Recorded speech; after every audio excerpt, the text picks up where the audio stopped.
remember the moment? I'll never forget that moment. As long as I live. As long as I live. Several of us were working to rescue a family. The house collapsed on top of the cellar door and trapped them. We had to use Humvees and heavy machinery to move massive trees and debris. We got them out. We helped a lot of people out. It felt good to know I could really make a difference. Because I'm a citizen soldier in the National Guard. Be there the moment your community needs you. Learn more at NationalGuard.com. Sponsored by the Colorado National Guard. Aired by the Colorado Broadcasters Association and this station. This is the legendary KLZ, AM 560, KLZ HD Denver, and online streaming at 560thesource.com. Since 1922, KLZ Denver.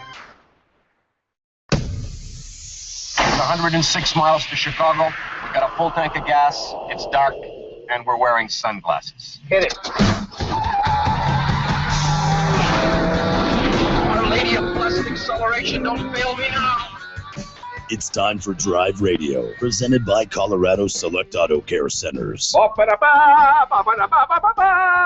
Whether you need help diagnosing a problem, I want to ask you a bunch of questions. I want to have them answered immediately. Or just want to learn about all things automotive. Hey, how exactly does a Positrack rear end on a Plymouth work? It just does. Then you've come to the right place. So start your engines, buckle up, and get ready to ride. Drive Radio starts now on KLZ 560 The Source. All right, good morning, everybody, and welcome. And I am your host today, John Rush, along with Alan Stefan from Napa, or Gates, I should say. Napa Gates is probably the best way to say that. Yeah. And we've got Ken Rackley that's going to join us here in a minute from TuneTech. He's on his way in. Got a text a few minutes ago that he's going to be a few minutes late. Donuts, I bet you.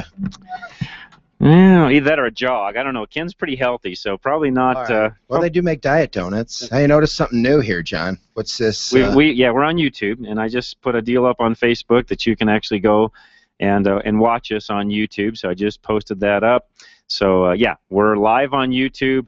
We do a lot of our stuff now via video. I'm doing all of our reviews on video. We did a bunch of interviews out at K&N a couple of months ago. That's all on YouTube. And by the way, I really appreciate those guys. They listen in every week, and K&N, being one of our great sponsors, does a fantastic job and great products. And I appreciate the guys in the warranty tech department listening into us on a weekly basis. So hello, K&N. Appreciate you guys all listening. Yeah, I carry them on my bike and my car. There you go. And great people. Really enjoy the product, and they're a great supporter of our radio show here, and we do appreciate it very, very much. And then I also am trying, and we're working on it, and I'll give you more information on this here in the very near future, but we're doing our best to get out to one of the oil suppliers that we have inside of our Colorado Select Auto Care group, and they're working closely with Napa.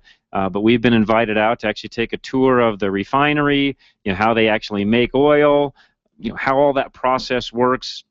We're going to actually go out and visit the plant, do some video interviews. We'll put that up on YouTube also. So again, if you're listening to our show, you're not watching what goes on YouTube, maybe you're not that technical, but really it's just a simple matter of going to any browser, typing in YouTube. Once you're at YouTube, just go to the search bar, type in Drive Radio, all one word. You'll find our channel, all the stuff that we have there. I would encourage you, if you're a regular user of YouTube, subscribe to our channel, and that way you can kind of keep up on all that we're doing, all the different things that we post, etc. But we're using that as much as we can to try to keep you guys informed of what's going on, not only in the industry but around town and just all the different things. So first off today, want to say Happy Mother's Day. Oh yeah, that's coming up tomorrow. I better get something. That is a big weekend. Also have a big snowstorm coming in for Mother's Day, or Mother's Day afternoon and evening. We'll talk about some of that today. So don't plant anything today. Yeah, I don't think I would quite yet. Okay. The old rule of thumb of waiting to plant after Mother's Day. That's going to be a for sure this weekend. Last weekend we were at Home Depot, and I was getting some stuff and kind of roaming around, and there was a gazillion people in there, and they're all buying their the plants and all the different things, and I told my wife, I'm like, I think we're probably a week or so too early. Let's hold off. It seems like it just knows, doesn't it? And luckily we waited, because in Colorado, you just never know. You need to get to about the middle of May. I mean, we've seen cool, cold weather on on Memorial Day. So, it just depends on what's going on. I've lived here my entire life. I've seen it snow, multiple inches and even feet in May. Larry's on the other side of the glass. He's shaking his head. He understands what we're talking about. It happens. Even Matt, our new engineer, he's in there shaking his head, so he knows, and he's not that old, and he can remember some of that. So, yes, we are not out of the woods yet. We are liable to get a good amount of snow tomorrow night, on into Monday morning. In fact, you may even want to check with your place of work, and depending upon how bad things are Monday morning, you may want to roll in there a little late and let the traffic subside a little bit. But at any rate, we got a lot to talk about today. Most of all, though, we want to hear from you. We were on remote last week. We've got several remotes planned here in the very near future, and when we're on remote, it's always tougher to take as many calls as we normally do. So if you've got anything at all you want to talk about today, by all means, give us a call, 303-477-5600. We'd love to hear from you. Anything you want to talk about. We had a great show on Haystack, Colorado, or Haystack Help this last week, and we're on Haystack every other Thursday evening. That starts at 4 o'clock in the afternoon, and we had a great show. Ray Seidel was on with us. Isaac Bouchard, our local broker from Preferred Auto Brokers, was with us. Had a great conversation about just the laws and just some of the things surrounding buying and selling cars, buying a used car, a new car, some of those things. Something else I want to make a quick mention of, and I'll mention this throughout the show a couple of different times. I'm working on, I haven't got this solidified yet, but I said I'd go ahead and throw a shout out to him, is we've got an insurance person that we're working very closely with. I've worked with him in the past, and Paul does a lot of stuff for a lot of different friends of mine. I've have a connection with Paul over the years, but Paul Leuenberger from American National Insurance, Chrome is really what some of you in the hot rod world would know him as. He has the ability to help you out with insurance needs on literally anything you're driving, and not every insurance company out there can say that. Some will exclude, the hot rods or not allow you to insure something to its full value. Paul can help you with all of that, and he basically is saying that, hey, car show season is coming up. If you're looking for some better coverage for half the price, call Paul. So some of you guys that are driving motorcycles, driving hot rods, looking to insure your home even, Paul can help you out with all of those things. Call him at 303-619-9891. And Paul's a great guy. So he's got unlimited miles a year, no age restriction on cars, which I said a minute ago, and even the newer model cars qualify. Basically what he's saying is drive the car where you want, when you want, and still be insured. So those are some things that he can bring you that not everybody out there in the insurance world can. So if you're in the need for some insurance, call Paul. He'll help you out. Again, 303-619-9891, and I can vouch highly for Paul. We as a show and as a group don't work with anybody we can't vouch for. Well, then what am I doing here? Oh. Come on, Alan. Okay.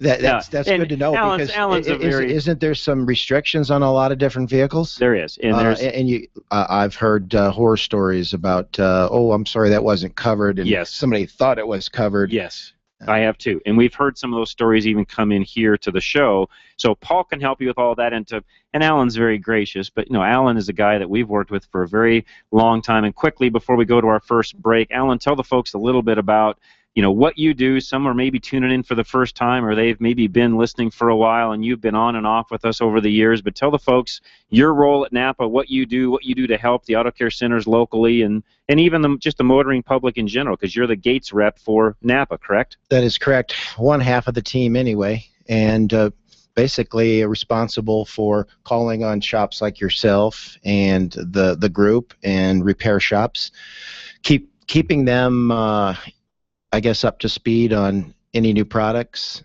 and technology, different ways of doing things. Sure. And then of course the radio show helps, and because we do have a lot of do-it-yourselfers that are doing their own work, and we're going to talk a little bit about that today.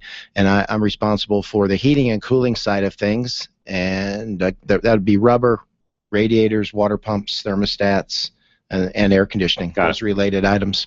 So again, if you've got a question about HVAC, cooling systems, Alan is our local expert. He can help you with that. Of course, we can also, myself and Ken Rackley can also do that. But we'd love to hear from you, 303-477-5600. Let's take a quick call before we go to break. Let's go to Larry in Boulder, who's got a question. Larry, welcome. What's going on today? Well, hi. This is probably a strange one for you guys, but I got a buddy that's putting that transmission in his 39 Ford Chevy powered. Okay. And they can't find, it's up on a rack, the car, and they can't find a transmission jack that'll go up 6 foot to put this transmission up under the car. You got any idea in the Bloomfield area where to rent something like that? The only thing I could think of would be to call some of the local rental centers and see if they rent a transmission jack, and I cannot tell you whether they do or not. We, as a shop owner, previous and even today with what we do, I own, transmission jacks, etc. So I've never had to go out and actually, rent a jack. So that part of it I can't vouch for. How heavy is the transmission? Well, it's a Chevy transmission, automatic. So it's an automatic. Okay, so it's going to be fairly heavy. How high do your jacks that you have go? They'll go as high as you're talking, and of course, if they don't, one trick you can always do is lower the car on the hoist down just a little bit, and if the technician has to stoop a little bit for a few minutes to get things kind of halfway bolted in, then you could use a screw jack to kind of hold things up and then get it jacked back up and finish the install. Okay. That's the other way we've done it in the past. If you end up with a car that for example, you take some of the four-wheel drive trucks and they can get pretty tall between the frame and where everything has to go together and so on. Right. And if so, we always, and as a technician, that's the hard part about that's what's hard on your back is when you're having to stoop underneath there and kind of do some of that work. But if you can get things initially installed, get 3-4 bolts in the bell housing, get a screw jack in under the tail shaft, you can then, between two people, you can slowly raise things back up, and the screw jacks, of course, will go pretty high. And you can always use a 4x4 or something under the screw jack to help out height-wise with that if you need to. Yeah, okay. And real quick, one thing, too, that just as a tip, too, Larry, that even probably not all technicians know that. One thing we used to use as a shop, and I still do this in the fleet shop that I have, is we always had a bracket that we made, real heavy steel, angled iron that basically made the jack extend up about another 8 to 10 inches, but that also became a mounting point to where you could actually take the transmission itself and bolt it to the jack rather than using the goofy arms and the chains and all the things that you typically would use with a transmission jack. We made an actual plate that we could mount the transmission right to the jack itself, which makes putting it in much easier. Aha! Okay, and it also gives you some height that may help you with what you're trying to do.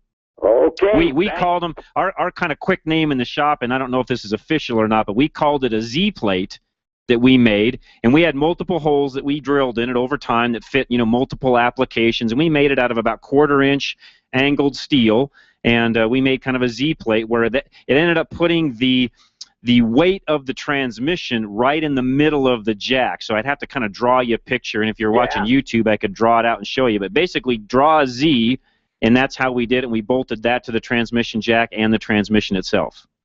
Sounds good. All right. Thanks for your help. Thanks, Larry. Appreciate the phone call. And how are most tools invented? Just like that. Yeah, and I probably should have taken that idea and made those and sold them and so on. But might not be working today. Then. Never did. But so a lot of tools, though, to Alan's point, absolutely are made exactly like that. Now I have to get Larry in here to see how they do it in the transmission shop. But he's shaking his head, and they use a Z-plate kind of a deal, and all the transmission jacks come with these funky, goofy little sliding arms, and you're supposed to use this chain thing that universal, and it doesn't work for beans. So you just make a plate and bolt everything on, and it works out much, much better. But again, great question by Larry.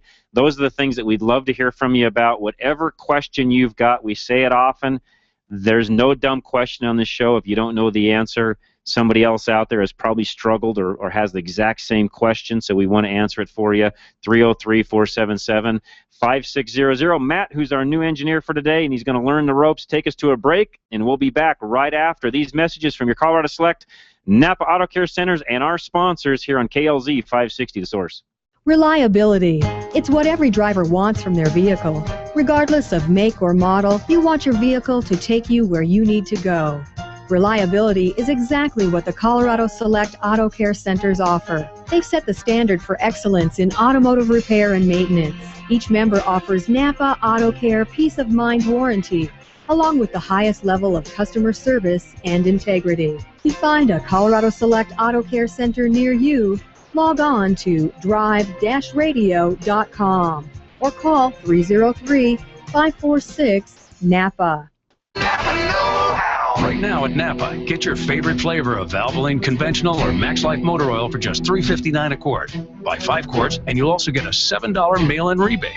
Yep, $7. Enough to get a plate of bacon with a side of bacon smothered in bacon. Now that's tasty. Conquer the job with Napa Know-How. General states pricing. Sales prices do not include applicable state, local taxes, or recycling fees at participating Napa Auto Parts stores. Offer expires 5/31/14.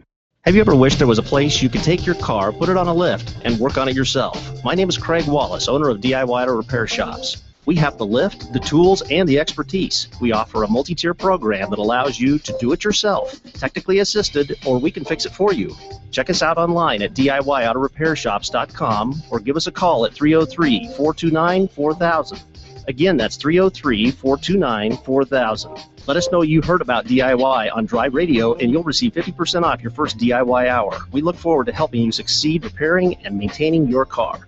Need a one-stop auto repair solution in northern Colorado? At Fort Collins 4x4 Center, they service and maintain more than just 4x4s. From diesel pickups to economy cars, their team of service specialists and technicians have the computer diagnostics, tools, and expertise to service and repair any make or model. They combine their skills with integrity, giving you the best service in the industry. From preventative maintenance to major repairs, you can trust your vehicle to Fort Collins 4x4, located just a few blocks north of Old Town on College Avenue in Hemlock. They're open Monday through Friday, 7:30 until 5:30, with convenient shuttle service and after-hours drop. If you're ready to form a solid relationship with an auto repair shop, the new owners at Fort Collins 4x4 are committed to providing the professional and personal service you're looking for. Give them a call at 970-482-5500.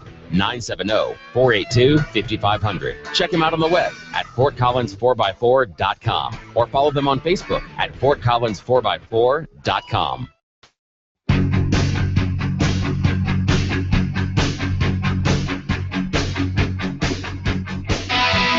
All right, we're back. Looks like a good one to hit the road right here. All right, so we're talking through the break. Some of you on YouTube that are watching can actually see us do things during the break and talk and do different things, and we try to have a good time. Part of what we do this show for is, we want to educate you. We want to put as much information in the hands of our listeners and our customers as we possibly can. But we also do this because we enjoy it. We have a lot of fun here on air, a lot of camaraderie that goes on. It's hard to focus, though. Look at this, John. Beautiful outside, I mean, I got the great scenery right here. Unfortunately, I'm looking to the camera. Sorry about that. That's all right. Great, and it is great scenery. By the way, if you haven't been outside yet today, it is a nice day. I didn't know what our call volume would be like today because I'm sure a lot of you are outside trying to get last-minute things done before the big snow for tomorrow comes. But real quick, I wanted to announce we've got some remotes that are coming up here in the very near future. The next one that we're going to be out and about into the community is we're going to be down at the Napa Castle Rock store on May 31st. So last weekend of this month. You've actually been to that store. It's a brand new store that Jeff Pelly, our owner down there, built. Talk a little bit about that, Alan. It's a gorgeous store. I can't believe all the stuff that's in that store that came out of this other store that he had. And I think we were pulling out of the bathrooms and closets. So it was pretty jammed before. Yeah, it's pretty jammed before, but you actually need a GPS to get around in that store now. Nice store. It's really nice. So, great. Yeah. Great. So we're going to be down there. It'll be kind of a grand opening. We're going to be there to talk about different things. Jeff will have some different specials. I don't have those yet, but I'll give you those as we get closer to that event. We'll talk about it on Facebook also. We'll get everything done there. And, so we're definitely going to be down there. We're going to be at the Castle Rock store, Jeff Pelly. That's the owner down there, May 31st. The remote that we're doing right after that is And Larry's saying invite Napa Auto Cares to Colorado Springs to meet us. Yes, great idea, Larry. Fantastic idea. Yes, so if you're an auto care in that area and you'd like to come out and meet us, find out more about what we do on the show, what our Colorado Select program consists of, by all means, come out, see us, stop in, say hi. We'd love to chat with you. We'll have people there representing Colorado Select in our show. We'll have our giveaways and all those different things. The next remote that we're going to do after that is going to be on July 5th. Now, there may be some other ones that come up before that, but Dennis Brewster at Extreme Automotive out in Parker, he's going to do a big garage sale. Some of you that are do-it-yourselfers that are looking for transmission jacks and things along those lines. What if they have a Z plate? We may have. We're going to have, Dennis is putting together where a lot of the shops have excess tools, and sometimes you get duplicates or you get things that you replace, and Ken Rackley just joined us from TuneTech. Good morning, Ken. Oh, thanks, John. Nice to have you. But yeah, all of you guys at shops, and I know even for us, you end up with duplicates and things that you replace and so on. So Dennis is putting a deal together where a lot of us inside of the Colorado Select group will have extra things we're trying to sell. Dennis is going to put a deal together where it's going to be kind of a drive radio, listener appreciation day. We'll have some free food. We're going to have a big garage sale. He's got a bunch of stuff for sale. I know Larry has a bunch of stuff he's going to bring out. Ken, I'm sure. Anyways, there'll be multiple people that haul things over there. And by the way, it won't just be automotive stuff. Sure. It's going to be, there may be some computers, there may be some hand tools, there might be things that you would not think of. There may be blenders there. We have no idea, but it's going to be a big garage sale, not just automotive related, but you'll want to come out. That's going to be July 5th, and I know that's a holiday weekend. A lot of people leave town, but you know what? A lot of people don't leave town because everybody else does. That's right. Yeah, so it'll be a great weekend to come out. You'll have the day before off. You'll have the ability to come out, enjoy us, and it'll be a lot of fun. So anyways, yes, you definitely want to come out, say hi. Again, today, call us. We want to hear from you, 303-477-5600. It's Mother's Day weekend. We've got a special clip honoring moms that we're going to play at the noon hour, so you don't want to miss that. It's been playing here on Crawford Broadcasting, KLZ here for the past couple of weeks, but we're going to play that at the noon hour. We want to give a special tribute to Mom. And so, yeah, if you're out and about, you want to talk to us, we'd love to hear from you, 303-477-5600. One of the questions that I was going to throw out to everybody is, does anybody remember a big snow day in May? I know some of you old-timers might even remember some even beyond what, I'm old too, so I say old-timers. Those of you that are older than myself might even remember some bigger ones than I remember, but I remember some back in the 70s where we had a good solid 2 feet of snow, first part of May. So it's not, is it the exception? Yeah, but can it happen? Oh, yeah. Most definitely, yeah. Yeah, I was watching last night. The latest snow we had was like June 9th or something like that, or 7th or something like that, and a significant amount. Yeah, so it can happen, most definitely. So give us a call. If you can remember a big snow event in May, we'd love to hear from you, hear what the story is, how it maybe affected you. Give us a call. We'd love to hear from you, 303-477-5600. All right, one big thing in the news that I noticed this last week, and we don't typically get into a lot of legislative, legal-type topics, politics, etc., but one thing that I thought was going to be important to everybody that drives in the state of Colorado is, for the last 20 years in the state of Colorado, we've had a tire subsidy program going on. Now, most people probably don't realize it's a subsidy, but it is. Everybody's been charged $1.50 per tire when you go to buy new tires for the last 20 years. It started in 1994. The state has been collecting those fees for that amount of time, and they've been subsidizing tire recycling / storage facilities in the state. Now, I'm trying to figure out exactly how much subsidies we've actually kicked out to these companies, because I've done a little bit of math, and I figured that we have collected a minimum, and I think it's more than this, but I think we've collected at least $100 million in the past 20 years for this program. I doubt if $100 million has gone back into these tire subsidies and the actual facilities that are storing tires. Now, there's pros and cons to all of this. My point with this is this subsidy is going away. Here in a couple of years, and I think they're even going to start it in 2015, the $1.50 is going away. It's going to be replaced by a 55-cent per tire charge, and the subsidies will no longer go back into these tire warehouse, used tire storage facilities. They're not warehouses. They're done out in open fields, and they're trenched and dug in, et cetera, and they do that for fire protection, et cetera. Here's the kicker. The state has got this idea that by 2018, we as a state will no longer take and or accept and or store used recycled or used tires. Everything will be recycled. So by 2018, you're no longer going to have the ability to just take a tire to a waste facility and drop it off. Now, there may be recyclers at that point that take them, but there will be no longer a wrecking yard, if you would, for used tires that you can go drop off. Going to change the tire industry in this state immensely as far as I'm concerned. That's my predictions. It's going to change things a lot.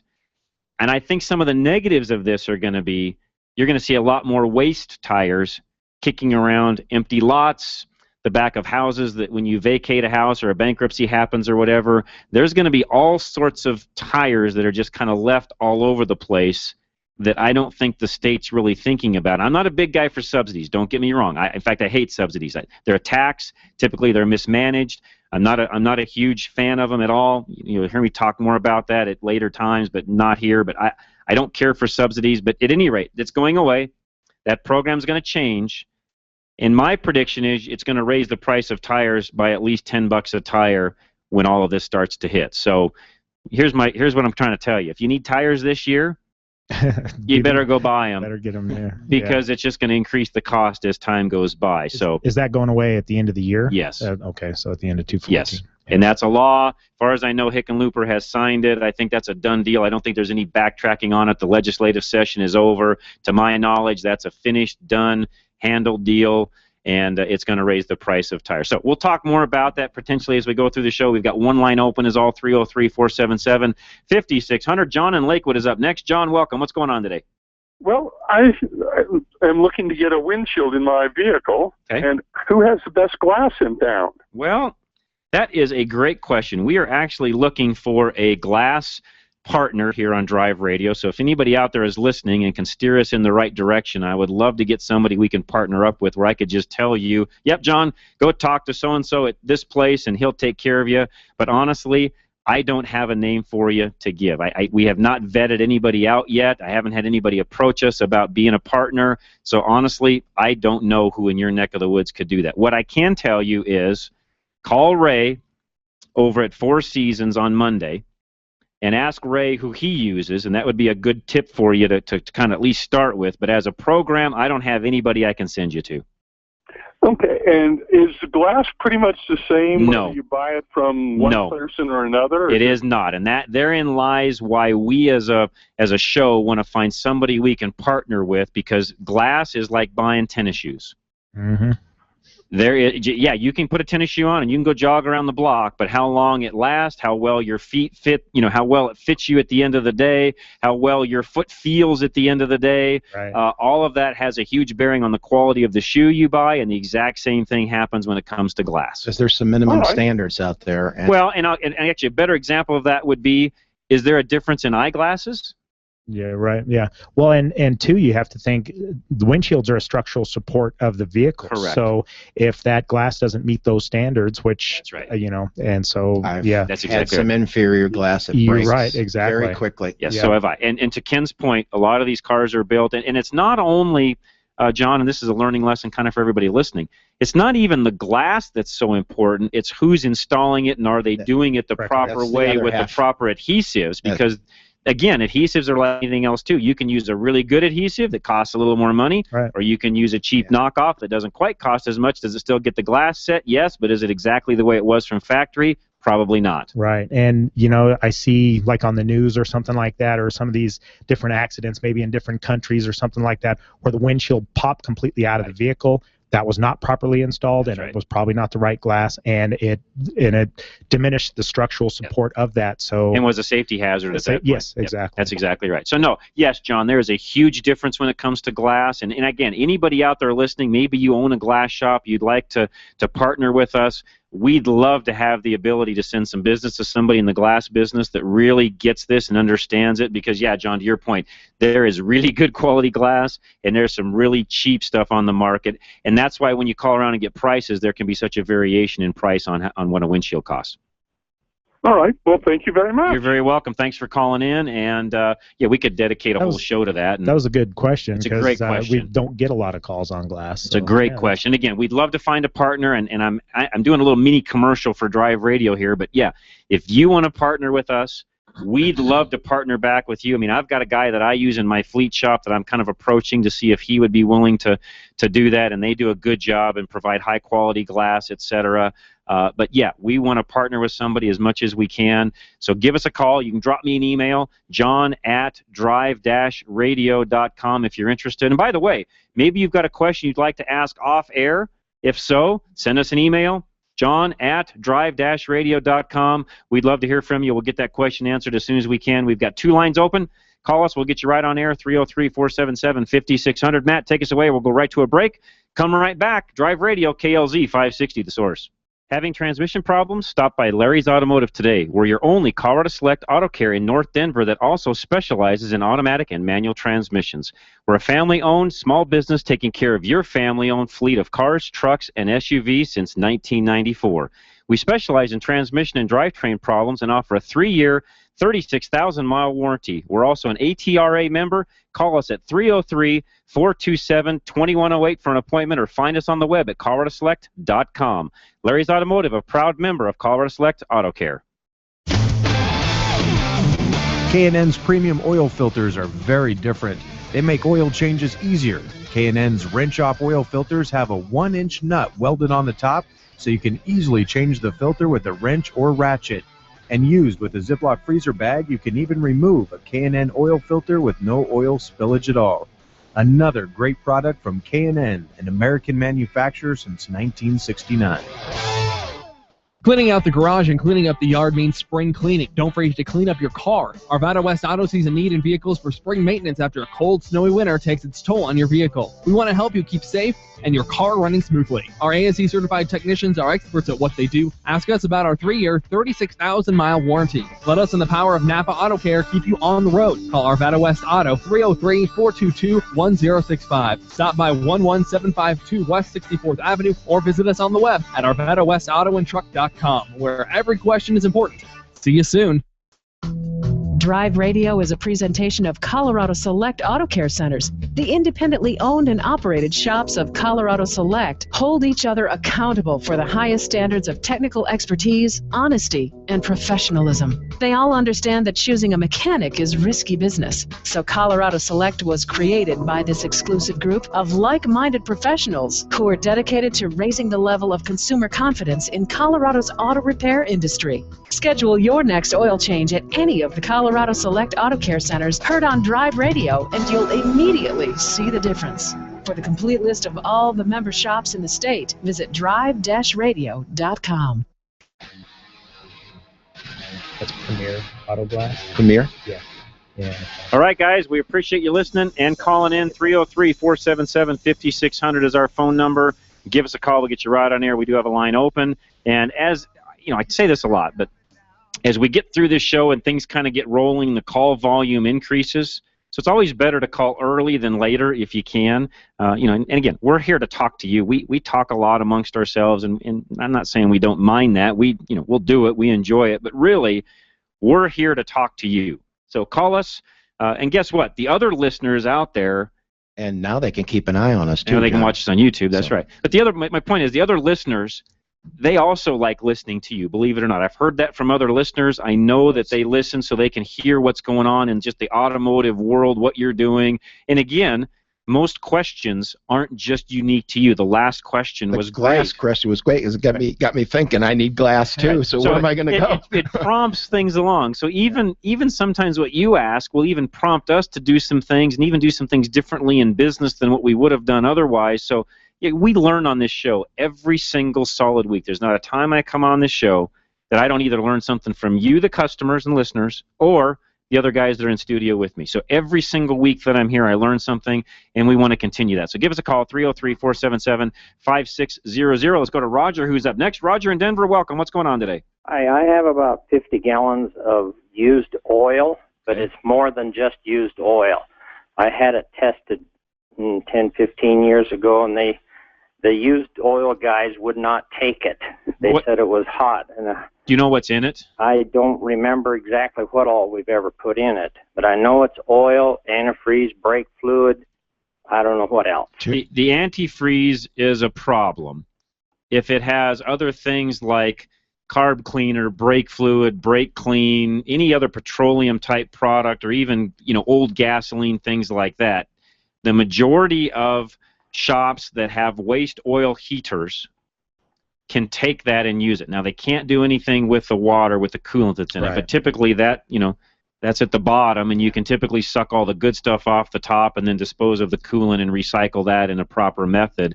Yeah, as long as it burns, it'll. As long as it'll burn, that's exactly right. We can use it in a waste oil heater. So, what I would do is maybe, here's the way you could do that: is take a quart of it, or a gallon of it even, take a gallon of it out, take it down to any one of us in the Colorado Select Auto Care Centers that use a waste oil heater, and just see if it's something that they think they can burn. They could even try it real quick, see if it'll take it, burn it, mix it in, etc. If it does, then they could burn that, use it, and then once you get down to the bottom of the barrel, of course, you'll have to figure out a way. And they can help you, by the way, with even the coolant recycling once the oil is out of it.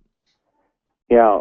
And by the way, the best way to do that is to stick a hose all the way to the bottom and get the coolant and such out of it first, put that into separate jugs, and then the oil can be taken care of like that.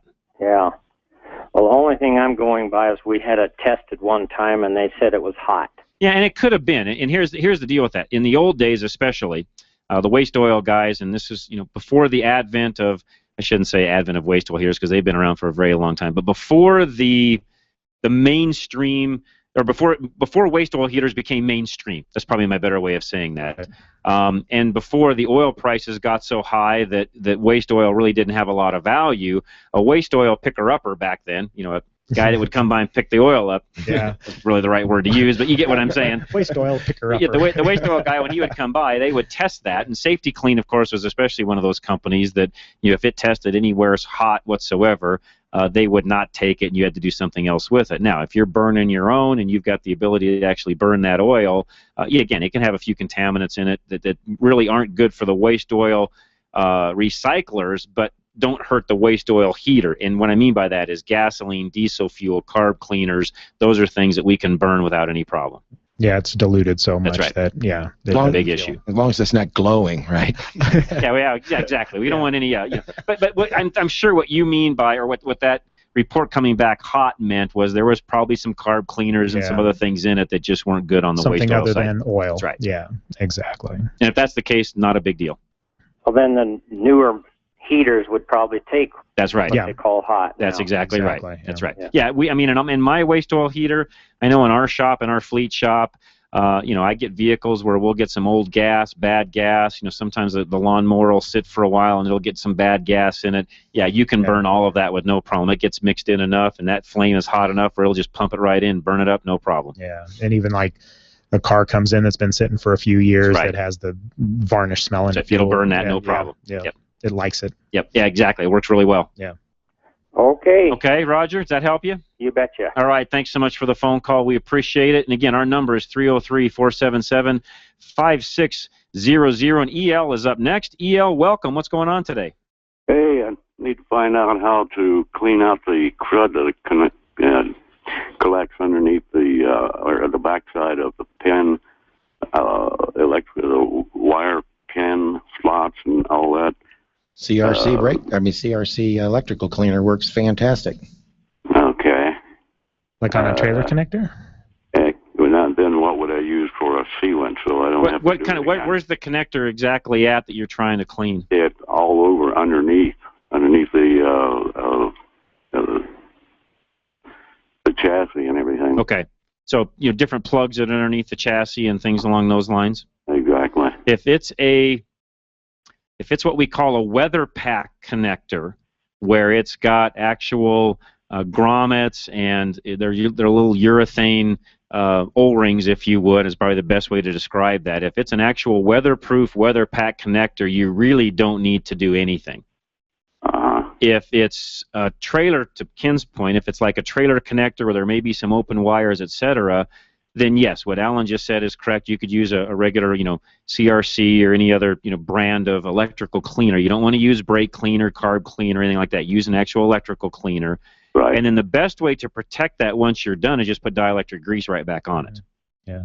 I've seen, I know in the residential, the household, whatever, electrical connectors, they have, they call liquid tape.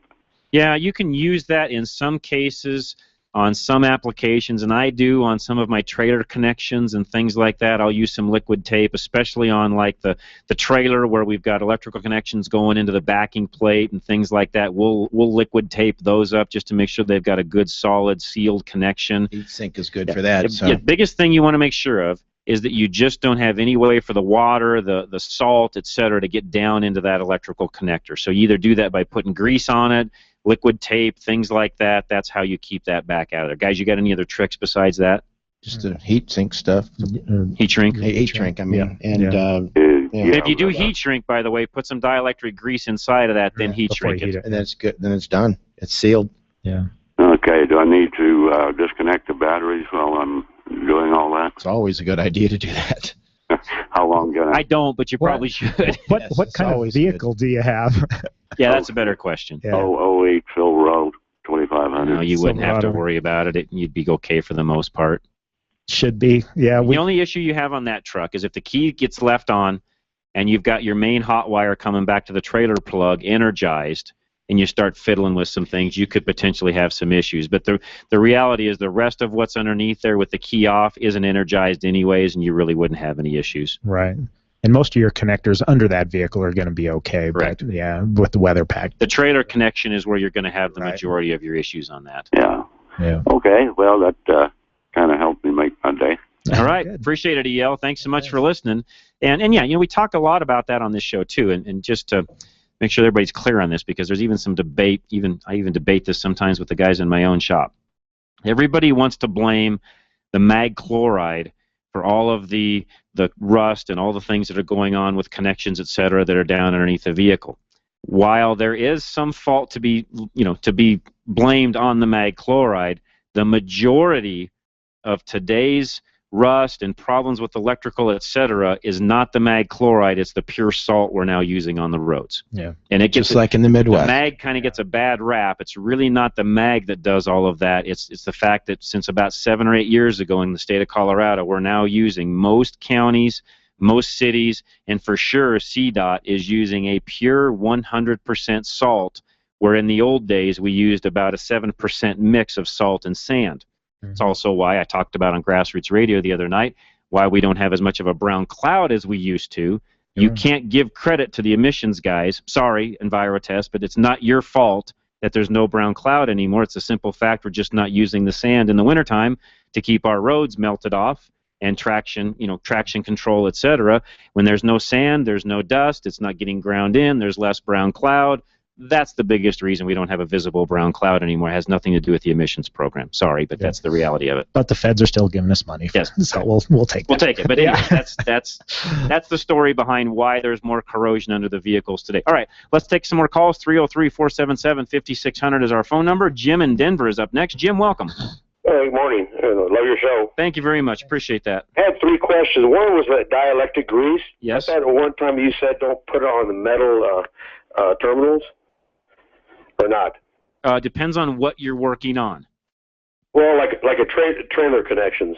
Can you put those on the bare metal? Yeah, in fact, you need to, in that particular situation, in fact, I should have explained this to EL. On a trailer connector, use the dielectric grease not only where the connections come into the plug on the backside, especially if it's a plug that's been installed aftermarket and there's no weatherproofing to it. You want to put dielectric grease on the backside, but also where the actual terminals join female and male, you can put dielectric grease on both of those. So it can go on the bare metal. Yes, and it needs to, actually. Yeah. Okay. Once it's clean. Now make sure there's no green, no corrosion, nothing like that. Clean all that off. Use a little, by the way, Napa sells some great little brushes and tools where you can get in and clean a lot of that stuff off, and then put your dielectric grease on both sides. Now, can I use baking soda for that green stuff, or with like a wire brush? I would say no, just because it's not a acidic, it's not a corrosion, it's a oxidation. Right. From the heat of and copper stuff like or brass. You're right, exactly, and so you have to actually clean that off with. And again, best way is just use the same cleaner, that CRC, like Alan was talking about earlier. That works really good. Spray that in. Use a little brush, clean everything off as best you can. In some cases, you need even to take a little piece of emery cloth and kind of bend it over and stick it in and out of the terminals, get it all nice and clean. Clean it out good, get it air dried, and then put your grease on top of it and plug things back together. Yeah. One other quick tip that I noticed somebody else, one of my friends the other day I was watching, you guys that tow trailers all the time, make sure your trailer ball gets greased up with wheel bearing grease. Yeah. Most people forget that, and you see all these trailer balls running around, at least I do. You'll see a chrome trailer ball, the rust is on there, the chrome's rubbed off, and all of that could have been avoided by just putting grease on it. Yeah. Okay. It makes all of that last that much longer. All of that should be greased internally with some wheel bearing grease. And one thing you want to make sure of too on that trailer connector is make sure the door, especially on the 7-pin, make sure the door is working, because if it's not plugged in, you're going to collect dust to that dielectric grease. Right. And then when you store the trailer, you need to kind of keep the dust out of that too. Yeah, and one way to do that, and I'm glad Ken just said that, what we've done on a lot of our trailers to store, especially when they're not being towed, and a lot of ours are towed on a pretty frequent basis, but take a piece of round tubing that's the same diameter, the inside diameter is the same as the outside diameter of that 7-prong plug, and you can take a little tube, cap off one end of it, put it flat so the water doesn't collect in it, weld that to the side of the tongue, and when you're done with the plug, you just slide it right into that holder, and then it's out of the way. It's not dragging. To Ken's point, it's out of the dirt, and it works really well. Yeah. Oh, okay. Also, I have two other questions on maintenance. The PCV valves and the oxygen sensors, are those maintenance items, or they be done as needed? What kind of vehicle do you have? Well, I have it's a 03 Trailblazer. Okay, yeah. And we see very few issues with PCV valves. You know what, Ken, real quick, yeah, sure. I don't want to interrupt, but, sure. But Jim, we're up against a break. This is a great question, by the way. I want Ken to answer this. Don't go away, Jim. I'm going to put you on hold. Hang on over the break, but we're close enough to a break, Ken. That's going to take you longer than 2 minutes to answer. Sure. So yeah. When we come back, Ken's going to answer, are PCV valves, O2 sensors, are those maintenance items? We're going to get into that as soon as we come back, right after these messages. Drive Radio, KLZ 560, The Source. Do you have the need for speed? If so, Extreme Auto Repair is the place for you. Extreme Auto Repair specializes in vehicle restoration and performance enhancements that'll get you where you need to go with speed and style. With their knowledgeable staff and professional service, they can answer any questions you have to get your vehicle running the way you've always dreamed it could. Extreme Auto Repair in Parker. Give your vehicle the attention it deserves. Mention this ad to receive $25 off any service or repair at Extreme Auto Repair in Parker. Ever try to buy an air filter and get lost in catalogs and vehicle descriptions? Well, K&N, the inventor of reusable cotton filters, has got the answer to the mess.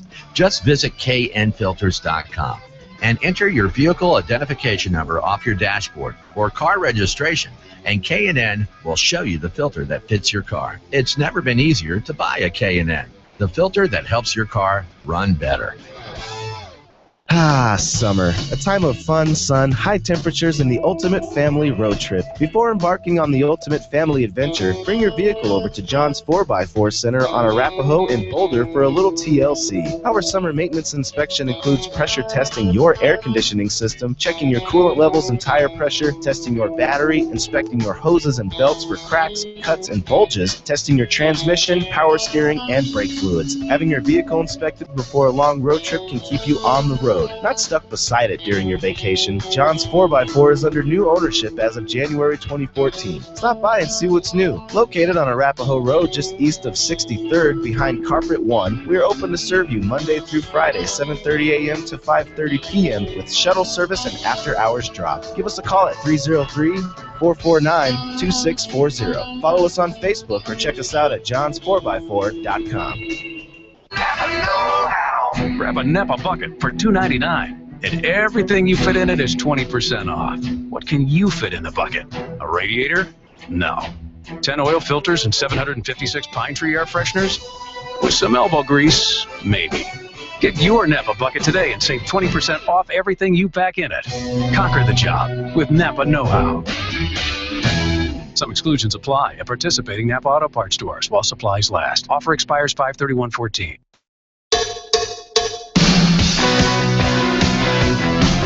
All right, real quick before Ken answers Jim's question, I want to make sure that I'm clear on something. We had a caller that called in and asked, why I didn't recommend to the other caller that had the waste oil to not just go to a waste oil recycler. Well, one reason for that, dollars and cents. Yeah. A lot of our Colorado Select facilities heat their shops with waste oil. So, no offense, but I would like that money that they would typically have to go out and either find additional waste oil in the winter or whatever. I'd rather have them have that oil to heat and burn in their shop and save themselves money over running a natural gas heater. So that's why I say call one of our Colorado Select facilities, find out, whether they can actually burn that in their waste oil heater or not. And here's the other deal. If they can't, a lot of times they'll still take it and help you dispose of it because it's not a big deal for them to add it into their oil and have it still hauled off if it's available or if it can actually be hauled off if it's not contaminated, etc. Again, my recommendation to that particular person was put a little bit of it in a gallon, fill up a gallon jug, haul it in, let somebody look at it, figure out whether their waste oil heater can burn it or not. A lot of us inside of our Colorado Select group do burn oil to heat our shops. It not only helps the environment because that oil is not just getting dumped and going places where it shouldn't. We're heating our shops with it, saving money, and it works out really, really well. So that's why I didn't recommend it to go to a recycler. Yes, you can always take it to a recycler, but you're going to pay money, especially if it's got some contaminants in it, that if we could burn in a waste oil heater, there wouldn't be any charge for that. So I'm just trying to help the listener out. That's why I didn't mention it that way. So, all right, sure. Ken, let's go real quick to Jim. So, Jim, you still with us? Yes, I am. All right. Okay. So Ken's going to answer your question on whether those two items, and just to repeat the question, Jim's asking if PCV valves and O2 sensors are maintenance items, and Ken's going to answer that. And what we've run into is a lot of times, we don't see a lot of issues with PCV valves anymore because the internal running of the engine is much cleaner than it used to be. Some manufacturers recommend them be replaced fairly frequently. It's one of those things where we found that as a need basis on the PCV valves, oxygen sensors, we have seen them slow down to where they'll lose a lot of integrity over, say 100,000 miles and things like that. So, over the 100,000 miles, it might be a good idea to do the oxygen sensors and things along those lines. Yeah, an oxygen sensor, to Ken's point, it is a wearable item. Yeah, exactly. Because it's a sensor. Yep. And over the course of 80, 90, 100,000 plus miles, and I've seen some even go longer than that. But what happens is they tend to get lazy. Right. Can't explain what lazy means real fast. They have a certain frequency that they're designed to operate within, switching back and forth. And okay, stop. What switching back and forth from what? What's the oxygen sensor telling the computer? The oxygen sensor tells the computer whether the engine is running rich or it's running lean. And so when it switches back and forth, it's rich and it's lean. So if it's not switching rich and lean fast enough, the computer doesn't have the right information to control the fuel properly. And it can get a little bit lazy, and the oxygen or the computer won't sense a problem. It really has to get pretty sick or pretty slow before the computer actually turns the light on and says, I've got an issue here. So the best way, and I'll have Ken explain this also, Jim, to see if that sensor is a maintenance type item is to have somebody actually do a scan or a diagnostics, right. And they can read, to Ken's point, how quote-unquote lazy the sensor is getting and whether you're at a point where that should be replaced or not, right, Ken? Yeah, we can graph that on our scanners or on a lab scope and see actually how they're responding to what the computer is telling it, or how fast the mixture is changing anyway. By the way, this is something for everybody else listening, and we don't talk much about on the show. We should.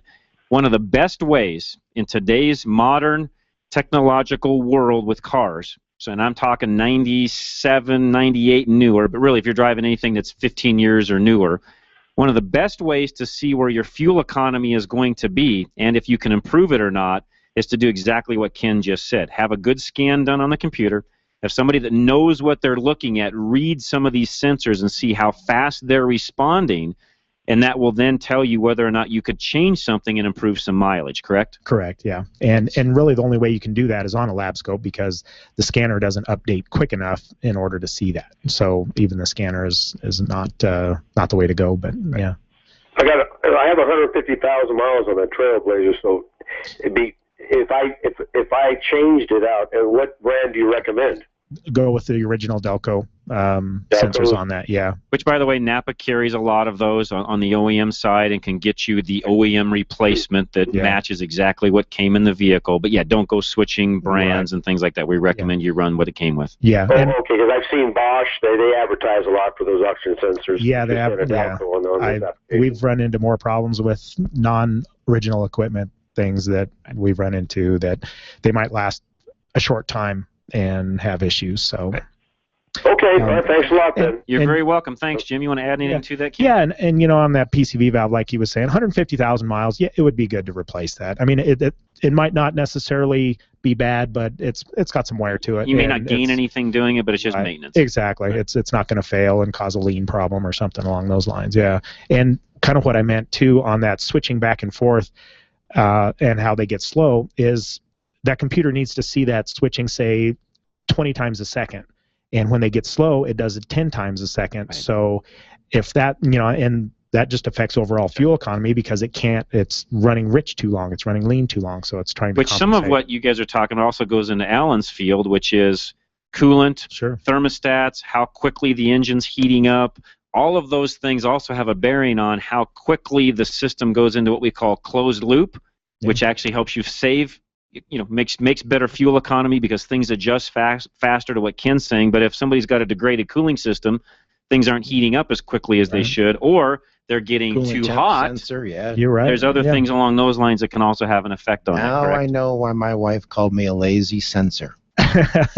You guys explained it to me. I'm getting it now. I didn't cut the grass one weekend. You know, well, doggone it. And you know, to that effect, I mean, if a thermostat is partially stuck open, it might be getting up to operating temperature, but say it takes 20 minutes to get there. And they're warming up a lot quicker nowadays than they were in the old days. Yeah, and there's a reason for it. They want it hot, fast, and stay at it helps emissions. That's right. Exactly. And fuel economy. And fuel economy for sure. Because closed loop, the computer has full control of the mixture. Where in open loop, it's a program set. You know, it's preset, certain program, and so there's no control over it, and it's what Ken means real quick. We've got about a minute or so to explain this, but open loop means preset conditions, if you would, as to how the vehicle is going to operate under this temperature. We'll give it this mapping for the actual fuel and for the timing and so on. And then as it continues to warm up, it then switches into closed loop, which means it then takes readings from the O2 sensor and all these other components and says, okay, wait a minute. Maybe I'm a little too rich. I'll lean that back some. That's going to give us better fuel economy, etc. And again, you want to run the vehicle in closed loop as quickly as you can. To Alan's point, that's why these things heat up so much faster. That gives you better emissions control. It gives you a better running engine. And while some of this is emissions related, it also does, as I said, helps with fuel economy, but also helps with the longevity of the engine, because the more efficient the engine's running, the longer it's going to last. Right. So, to Ken's point, you start adding some of this stuff up, you get up into the upper 100,000 mile range, 150 as in the case of the last caller. Could you put an O2 sensor in that and make things run that much more efficiently and gain miles on the engine? Probably could. Exactly. So that's why that stuff needs to be done. And sometimes these sensors can bias one direction or the other too. Instead of switching, they're operating within usually a volt reference. So anything under a half a volt is lean. Anything over a half a volt is rich. So if one of them, gets degraded a little bit and it doesn't quite drop down to that 0.1 volt, it drops down to 0.25. Well, it's not that lean, so we'll just richen it up, and it just varies everything. It changes the whole aspect of fuel control. Yeah, and to Ken's point, the computer's fairly smart, so it looks at these things, and it will try to compensate for even sensors that have gotten lazy, if you would. Exactly. It will still work, still operate, not turn the light on, the check engine light on the dash, but that doesn't mean things are at their optimum peak performance at that point in time. So that's why it's a good idea to have some of these things inspected and looked at. Guys, real quick, we're going to go to the news. So all of you, don't go away. Continue to listen to us. We'd love to hear from you. Lines are open. We'd love to get you on air. 303-477-5600. Great calls during the first hour. We've got more coming in the second hour. I've got top 5 ways that you can get pulled over. We'll talk about some of that when we come back in this next hour. I know the first one. Speeding. Yeah. We got Alan Stefan from Napa Gates. He's going to be right back with us. Ken Rackley from TuneTech. All of you out there listening, don't go away. We'll be back right after the news. Drive Radio, KLZ 560, The Source.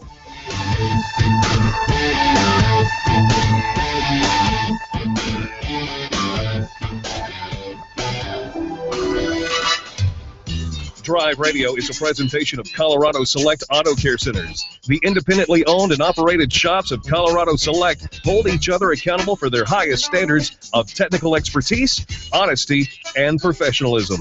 They all understand that choosing a mechanic is risky business, so Colorado Select was created by this exclusive group of like-minded professionals who are dedicated to raising the level of consumer confidence in Colorado's auto repair industry. Schedule your next oil change at any of the Colorado Select Auto Care Centers heard on Drive Radio, and you'll immediately see the difference. For the complete list of all the member shops in the state, visit drive-radio.com.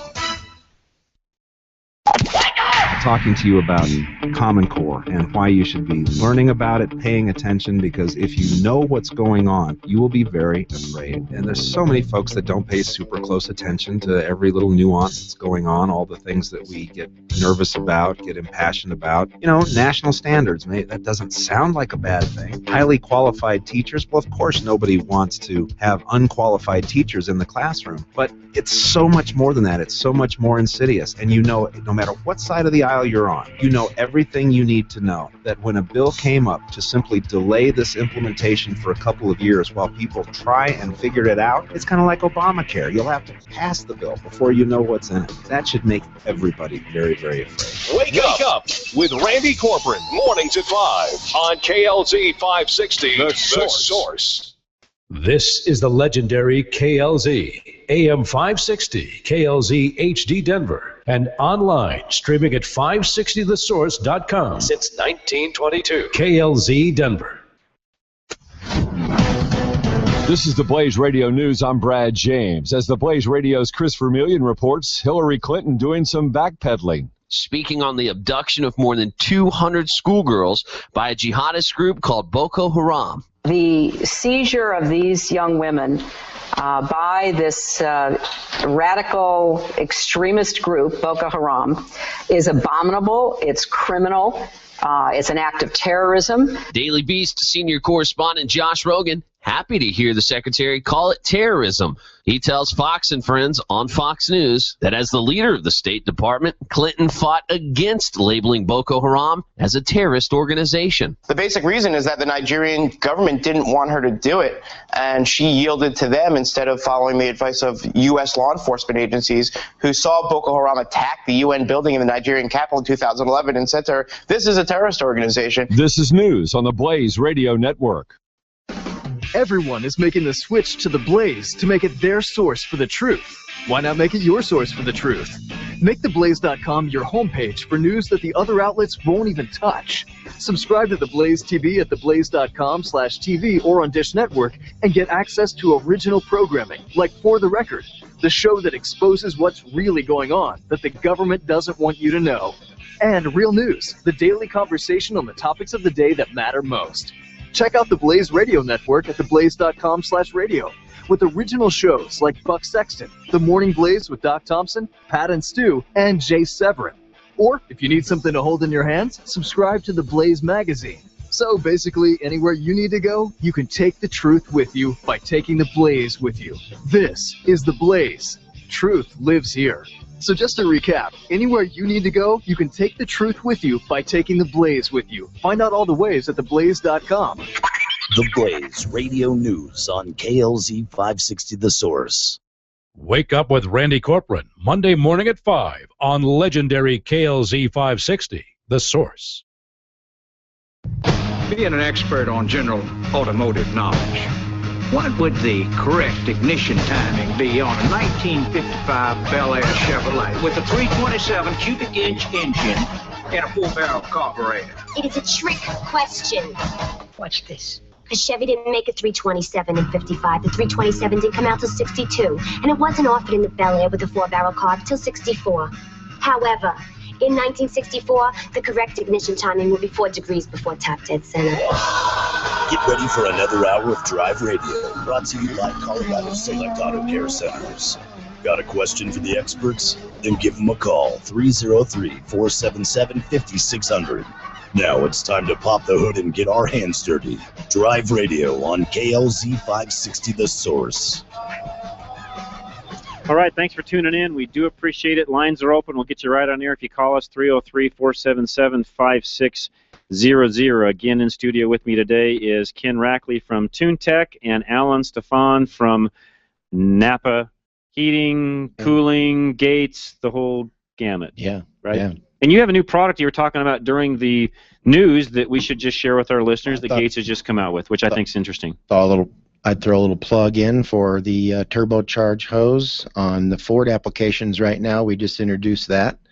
So intercooler hose. The intercooler hose. Okay. And then we should have them for the Ram and the Silverados very soon. Okay, so Gates right now, so you can go down to your local Napa store and buy the intercooler hoses for all of the Ford engines, 7.3, 6-liter, 6.4, 6.7, so all of those engines they've got. Made in the good old United States. Probably won't need 6.7s quite yet because they're pretty new, but they're going to have those, and then they're also working on the Fords and the Chevys, the Dodge and the Chevys. Yeah, and the Subarus. And also, Subarus. They're working on. And ours comes with the clamp. So. Awesome. And by the way, this is a really,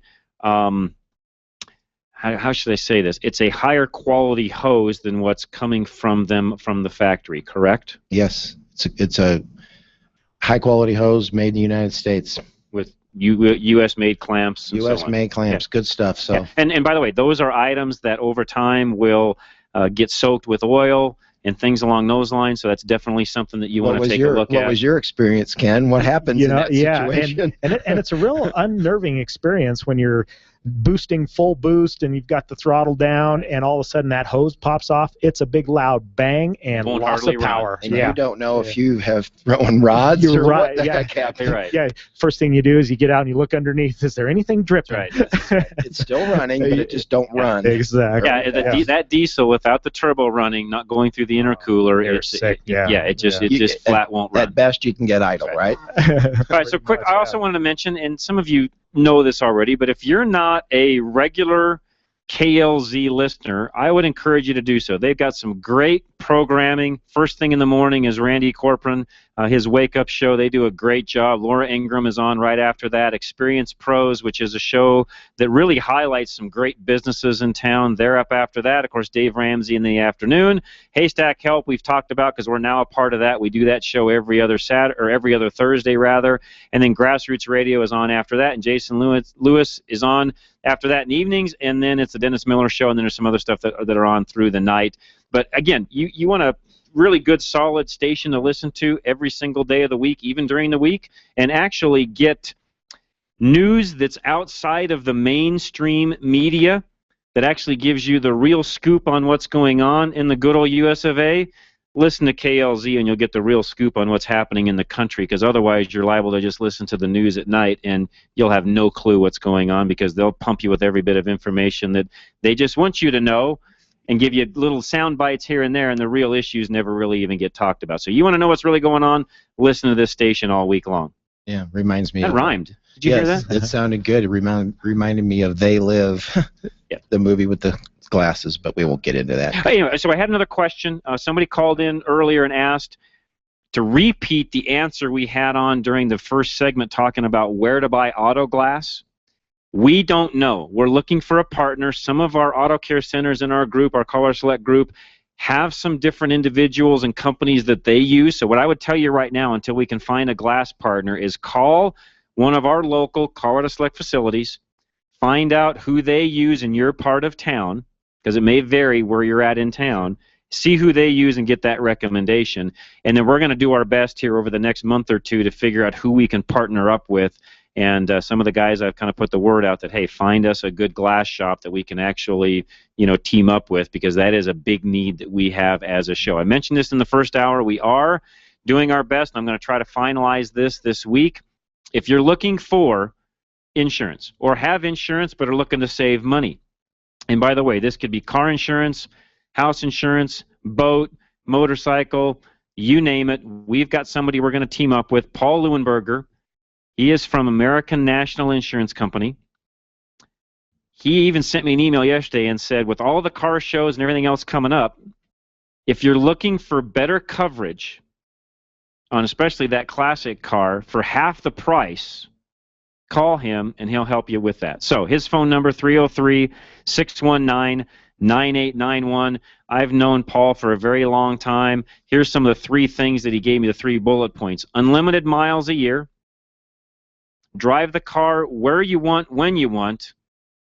And there's no age restriction on cars. So if you're driving a 1927 Model T and you want coverage on it, your average local provider is probably not going to be able to do that. And if you've got some sort of a hot rod that you've turned that 27T into, and it's worth way more money than what a normal 27T would be worth, good luck on finding high-quality insurance that'll back that up to the value that it is. Paul can help you with all of that.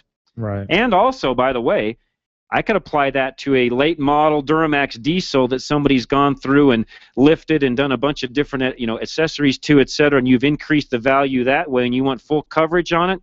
Your normal insurance company is going to give you book value, not what all these additions are. So I'm going to have Paul get on here with us here in the very near future, talk about a lot of those things. But in the meantime, if you need insurance, give him a call, 303-619-9891. Well, and with that, your classic cars and stuff like that, say you have I had a 79 Trans Am, and all they wanted to do was, we'll just do liability on it, full coverage. Okay, well, we'll give you $2,800 or $1,500 if it's totaled. It's like you need to go with an agreed value policy with that. That way, you don't overinsure it, you don't underinsure it. You're, a replacement type value. And I do know this. Paul has the ability to have independent appraisals done. Yeah. So you can really get an idea of, and that's what the insurance company will use as far as what the value of that vehicle is worth. Again, I don't want to get into all of the, I don't want to give all of, steal all of Paul's thunder. We'll get him on air and actually have him talk about that. But again, if you're interested in any type of better coverage, or you just want to see, hey, can I save money? Call Paul. He'll tell you whether insurance is a lot. You spend a lot of money on it. That rhymed too. Yes, it did. Call Paul. Call Paul. 303-619-9891. Okay. One other thing Larry wanted me to mention, on our show Thursday that we just did with Haystack, Colorado, we had a really great caller that called in with a question, and it was universal. And the question was, John, I've got my XXX vehicle at XXX dealership, and they're telling me I need XX and X. She had it there for a recall. Correct. Yep. And yeah. And she said, and on top of that, they get the recall fixed, but they're telling me I need XX and X. Right. And it's going to cost X dollars, and I don't want to steal all the thunder. We'll have that up on a podcast where you could actually hear all of it if you want to here later in the week. But she was basically asking, how do I determine if all these things they told me it needs are valid? And Ken, our answer was, get a second opinion. Correct. Yep. And you take it into one of the Colorado Select facilities and, tell them, have us take a look at it. I mean, you don't even need to tell us. And by the way, bring a copy of what they told you it needed so that we can then go through it, look specifically at those things. And by the way, we're going to do our own bumper-to-bumper inspection to kind of see what else is going on. Did they miss something, or are they just trying to, they trying to sell something that it really doesn't need? What's going on? And here's the other thing. Hopefully, in her particular case, we send her to one of our Colorado Select facilities. Maybe they'll get it in and say, yeah, you know what, this is all the stuff it needs. But hey, we can save you money on this, this, and this. Well, and one thing you have to keep in mind too is like, I deal with all of our customers, and I know what their driving habits are and stuff like that. I had one car in last week. She does maybe 5,000 to 7,000 miles a year, and there was a few things that. I can't remember what the deal was, but she had something going on that somebody had recommended this major repair be done, but she only puts this amount of miles on, and it's local miles, and it's put that off for a couple of years. Right, exactly. And I told her, I said, with your driving habits and things like that, it's one of those things where we can hold off, and that's why you have that relationship Exactly. in the first place. Yeah. And I'm also one that says don't jump around town to half a dozen different You're right. technicians. Build a relationship.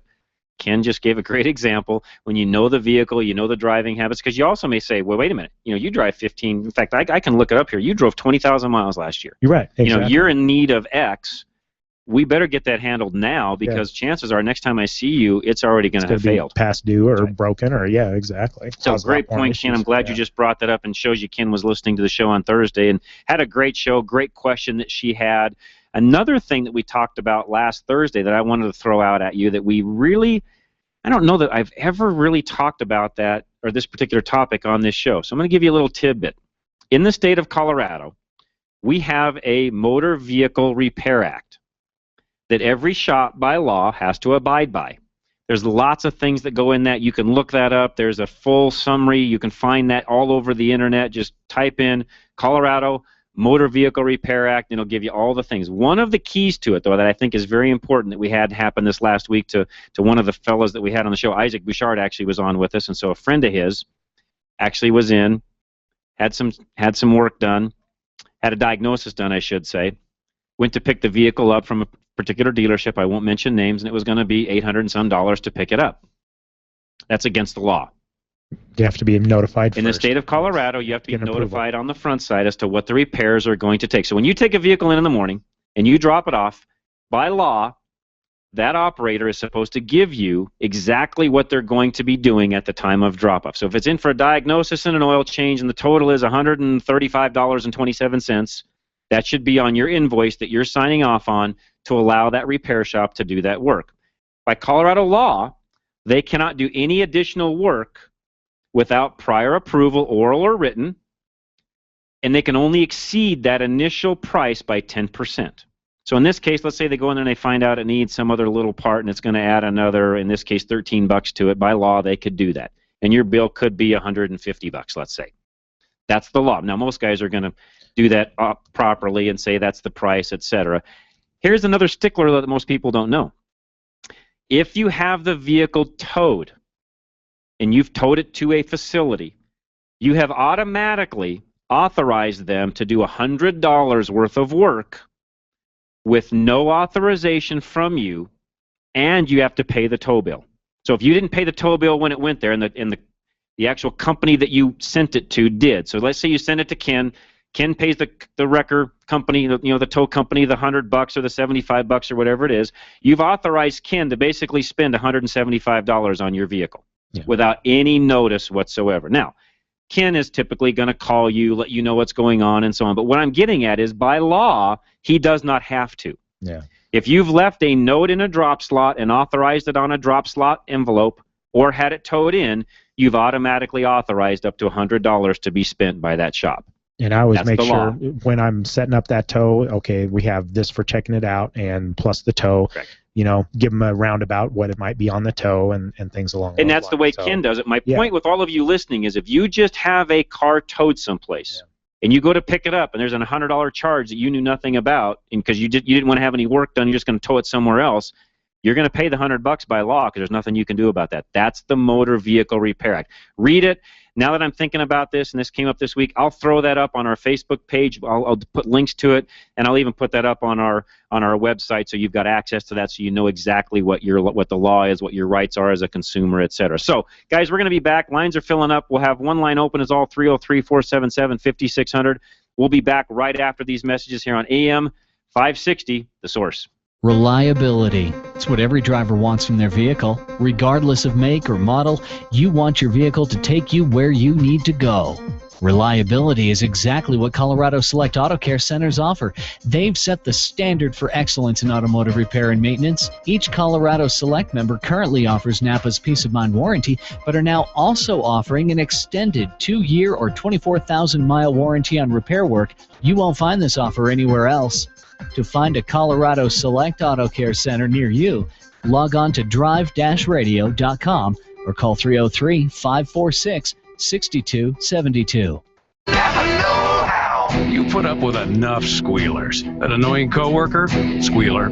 Your kids fighting? Squealers. And that rat, Billy Parker, in the 5th grade. big-time squealer. So don't take squealing from your brakes. Get up to a $50 rebate Visa card on qualifying brake purchases. $50. Conquer the job with Napa Know-How. At participating Napa Auto Parts stores. Offer expires 5/31/14. After 30 years of business, Gino's Auto Service is expanding. Hi, this is Jennifer, and my dad owns Gino's Auto Service in Littleton. What does our expansion mean for you? Savings on all our repair and maintenance services. We work on all makes and models, and your satisfaction is always guaranteed. At Gino's, we use genuine Napa parts and are AAA approved. Stop by and see the transformation at Bowles and Platte Canyon, or visit us online at ginosautoservice.com. That's ginosautoservice.com. Your car performs better when things are simple, and it's easy to see how the maze of plumbing under the hood can slow it down. A K&N AirTake system replaces the maze with a single custom engineered tube.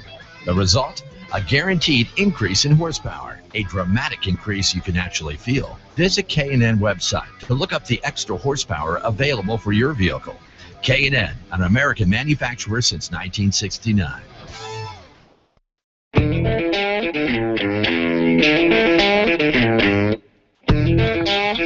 All right, life in the fast lane, that's the story of my life. There's always something going on. The show goes by. This is the fastest 3 hours of my week, and I thoroughly enjoy it. Thanks for everybody listening, tuning in, and calling us especially. One line open is all 303-477-5600. Jeff in Northglenn is up next. Jeff, welcome. What's going on today? Oh, not much. What's going on, John? Hey, good to hear from you, Jeff. Happy Mother's Day to likewise all to the moms you. out there. Yep, thank you. We all have moms. That's one thing we all have. They may not be living, but we all have a mom. They're there somewhere watching us. That's a guarantee. Yep. Yes, we do. Hey, I wanted to call and find out, how long does it take gasoline to go bad? That's a great question. And, personally, just from me kind of having my own fleet and vehicles that tend to sit some, if I only use that vehicle in the winter and it sits, what I can tell you is I can have a vehicle, I put some stable in it. RC foam. Or RC foam. And if I do that, I can have a vehicle make it no problem through a season. Now, how many years does it take to start varnishing? Ken, you may know that better than I. No, but it's really hard to say because we've found vehicles that sat for 3 years in a garage, didn't have sun beaten on it, stuff like that. The gas in the tank still was actually fairly decent. Had a car sit for 8 months outside, car came in varnished up. Yeah, I'm not a gas expert, Jeff, by any means, but I think that what Ken just said, a lot of it has to do with the conditions that it's stored in. So, is it inside? Is it controlled? Is it in somewhat of a, less of a temperature variation? Is it full where there's less air getting into it? Yeah. All those things have a bearing on how quickly it'll varnish. Treated, untreated. Right. Yeah, I'll give you this. When I lived at home, we had a gas can, and it was a steel can, and sealed up really good. It was full when I left the house, and that was 88, 89. Okay. Went back in 04, put it in the lawnmower, and it ran. I mean, it's kind of weird, but it was in the garage. It was, it didn't get any exposure to anything. Nice and cool. Right, and it still worked. But, that's a real I do know this, Jeff. I stopped by the stable booth at SEMA last year and really talked to those guys quite at length about they got a new product that's coming out, Stable 360, which, by the way, is just hitting now. I'm going to try to get a rep on to talk about some of this here in the very near future. But he basically told me that the reality is if you can keep the fuel stable, so stable itself as a product, it can actually make fuel have a shelf life of about 10 years. The problem is the older it gets, the less volatility the fuel has and the ability then to ignite. So they can stabilize it and make it last that long as far as shelf life goes. It just won't have any ability to really ignite. It won't be bad. It just has lost all of its volatility to actually ignite and combust, etc. Yeah, I'm just always kind of wondering, like in the summertime, even with the Mustang, sometimes I'll only fill it up maybe every 5 or 6 weeks. Yeah, that's fine. And I always kind of wonder. That's not going to be a problem. Something in between then, because I'll normally add something in October when I know I won't go through a tank of gas till probably March or April. And in your case, just make sure you keep it full so that you're keeping the air out of it as much as you can. And then this Stable 360 product that's coming out on the market, once it hits, and Napa will carry it, of course, and it'll be very available. That product has the ability to fight some of the E10 and even E15 that gets put into our products now, and helps some of that corrosion that can happen from the E10 and the E15. Yeah, I've seen that on the shelves already. I'm thinking about trying that. Yeah, it's a good product. Like I say, it's just coming out. It hasn't been out for a very long time. I'll get a rep on to talk more about that, but that's a fantastic product. And another reason I ask is because of my truck. I have a pretty large fuel tank in the F-150. Right. And a lot of times, especially this time of year when I'm driving the Mustang and I'm driving the truck, a lot of times I'll probably only put 10 gallons per week in it. So does the gas just cycle through, or does the other gas ever get old? No, it mixes in. So you're just freshening up the batch that's in there, and you're not going to have any problems with that at all. You'll be fine. Okay, well, I appreciate that, John. Yeah, no, you're fine. You're in good shape, Jeff. All right, well, thank you. Hey, thanks for the call. We appreciate it very much. Line open, 303-477-5600. And as I've said before, we'll take about any call. Mike here has a question on an outboard motor, so it runs. We'll talk about it. Mike, welcome. What's going on today? Hi, fellas. Question, I just got back from Florida. A friend of mine's boat with a new Yamaha 150, and he was asking me, they seem to be quite adamant, the marinas and all the boat selling people, about non-ethanol fuel in these outboards, saying that, they just get torn up if you have ethanol in them. And they are correct. Motorcycle is too. I said, I know that ethanol is not good for motors. I mean, it deteriorates. I believe it's rubber and some of those things. Correct. It's even hard on the internal components of the engine, and in particular, those two-stroke engines, as Alan just said, motorcycles, they do not like the E15, especially E15, they do not like. E10 they seem to be okay on, and it's hard to find non-E10 fuel anyways, but E15 is really a problem on those engines. Yes, it is. Okay, well, I thought, maybe the high state of tune of those things, because, of course, naturally, the non-ethanol is more expensive, right? Which is just kind of interesting. Yep. But I thought, Jesus, does it really knock them down that badly? It does, yes. Okay, well, that answers the question then. Thank you very much. Sorry, it isn't exactly an auto. No, it's a great question, actually, because there's a lot of folks listening that have, small engines and have, outboard motors and motorcycles and things like that. No, great. That's a great. Right. Don't apologize. That was a great question. Weed eaters. What? Exactly. No, the E15 is tough on those engines. Yes, it really is. So we got some additives at Napa. I know I'm running it in the bike because I'm doing what I can to fight them going to anything with more ethanol in it, because it's not good. And by the way, and we've had Dorsey Johnson on and some other fuel experts on. To my knowledge, once E15 starts to become more prevalent, you will have the option on the pump itself, just like you have with diesel and you have the different octanes of gas, you've got the ability to choose what you're going to pump in. I believe E15 will be the same way. It's not a mandate to where every pump across the country, in fact, some stations won't even carry it, because if they choose not to, they don't have to. Now, will that change? I have no idea. I can't tell you what this current administration is going to do. Just like the tires. I don't know. That could even be run state. I don't know.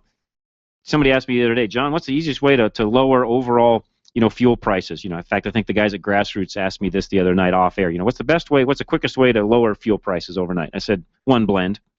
Yeah. One blend would do it. You could put one blend coast to coast, lower the price of fuel overnight by 40 cents. So if you want to ask our current administration, how do you really help the economy out and the average everyday common man? Tax more? Oh, no, that's not No, it's get rid of some of the regulation. Instead of having the 50-plus blends or more. In fact, I think it's upwards of 100 different blends that we have coast to coast. It's a phenomenal number that you wouldn't even realize it's that much. Go to one blend, coast to coast, and call it good, and you'd save overnight about 40 cents a gallon. Yeah. It's that simple. So how can you save money? A lot of different ways. The problem is our current administration and politicians and those that are in power, let's face it, the reality is they haven't filled up a car in I don't know how long. They don't even know what a gallon of gas costs. They don't pump their own gas. They have no clue. Yeah. The average senator out there, he doesn't have a clue what a gallon of gas costs. Sorry, they just don't. Hadn't been in a grocery store, hadn't done anything. They don't know what a gallon of milk costs. But that's a side note. We're not going there.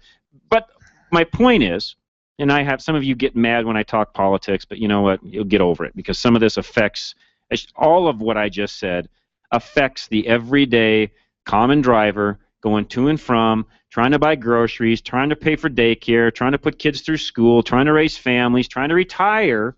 I can go through every facet of life, and $40 per gallon of, or 40 cents per gallon of gas is a huge savings if it would drop that much overnight. So my wife's thinking how many shoes she can buy with that. Doggone it. It's a lot of money. So again, it gets pumped into the economy somewhere. That's exactly right. So we'd love to hear from you. 303-477-5600. Maybe you think I'm crazy. Maybe John, you're crazy. That's you can't save that much overnight. Well, debate me. Tell me I'm wrong. I'd love to hear from you. I'm not opposed to that. Maybe I am. If I am, let me know. 303-477-5600. On the same token, you may say, John, you hit it right on the head. You're 100% correct, and yeah, we would save money overnight. Well, then you know what? Tell me that too. Most of all, we want to hear from you. 303-477-5600. I'm going to put Alan real quick on the spot before our next break, or maybe he can think about this through the break. What are the new stuff coming from Napa, Gates, etc.? Any other new exciting products you want to tell everybody about? Well, I was just thinking about the turbocharged hose. I'm trying to think. You did put me on the spot, but we are going to talk about belts and tensioners. Okay. And I lost you for a second. Belts and tensioners? Yes. Okay, we'll talk about that. So we're going to take a quick break. When we come back, we'll talk belts, tensioners, some of those things. Don't go away. Give us a call. We want to hear from you. 303-477-5600. I'm your host, John Rush, Drive Radio, KLZ 560, The Source. Cleaning out the garage and cleaning up the yard means spring cleaning. Don't forget to clean up your car. Arvada West Auto sees a need in vehicles for spring maintenance after a cold, snowy winter takes its toll on your vehicle. We want to help you keep safe and your car running smoothly. Our ANSI certified technicians are experts at what they do. Ask us about our 3-year, 36,000-mile warranty. Let us and the power of Napa Auto Care keep you on the road. Call Arvada West Auto 303-422-1065. Stop by 11752 West 64th Avenue or visit us on the web at ArvadaWestAutoandTruck.com, where every question is important. See you soon. Have you ever wished there was a place you could take your car, put it on a lift, and work on it yourself? My name is Craig Wallace, owner of DIY Auto Repair Shops. We have the lift, the tools, and the expertise. We offer a multi-tier program that allows you to do it yourself, technically assisted, or we can fix it for you. Check us out online at DIYAutoRepairShops.com or give us a call at 303-429-4000. Again, that's 303-429-4000. Let us know you heard about DIY on Drive Radio, and you'll receive 50% off your first DIY hour. We look forward to helping you succeed repairing and maintaining your car. Having transmission problems? Stop by Larry's Automotive today. We're your only Colorado Select Auto Care in North Denver that also specializes in automatic and manual transmissions. We're a family-owned small business taking care of your family-owned fleet of cars, trucks, and SUVs since 1994. We specialize in transmission and drivetrain problems and offer a 3-year, 36,000-mile warranty. We're also an ATRA member. Call us at 303-427-2108 for an appointment or find us on the web at coloradoselect.com. Larry's Automotive, a proud member of Colorado Select Auto Care. Most dealerships offer a standard 1-year, 12,000-mile warranty on repairs. Get your car fixed by a Colorado Select Auto Care Center, and they will triple that warranty. 3 years, 36,000 miles on every repair, which is roughly 1.5 trips around the planet. Now, maybe you're not planning a trip like that, but every time you get in your car, you should expect it to get you where you're going. Find the Colorado Select Auto Care Center nearest you at coloradoselect.org. Around the world and back, coloradoselect.org.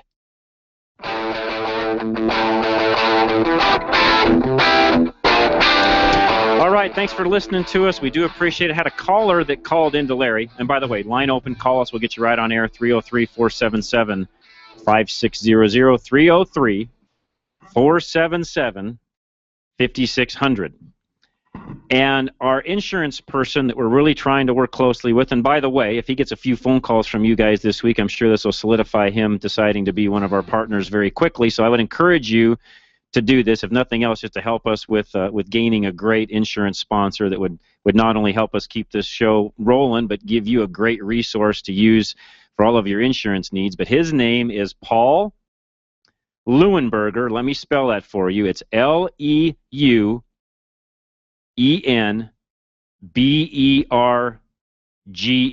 So it's Leuenberger,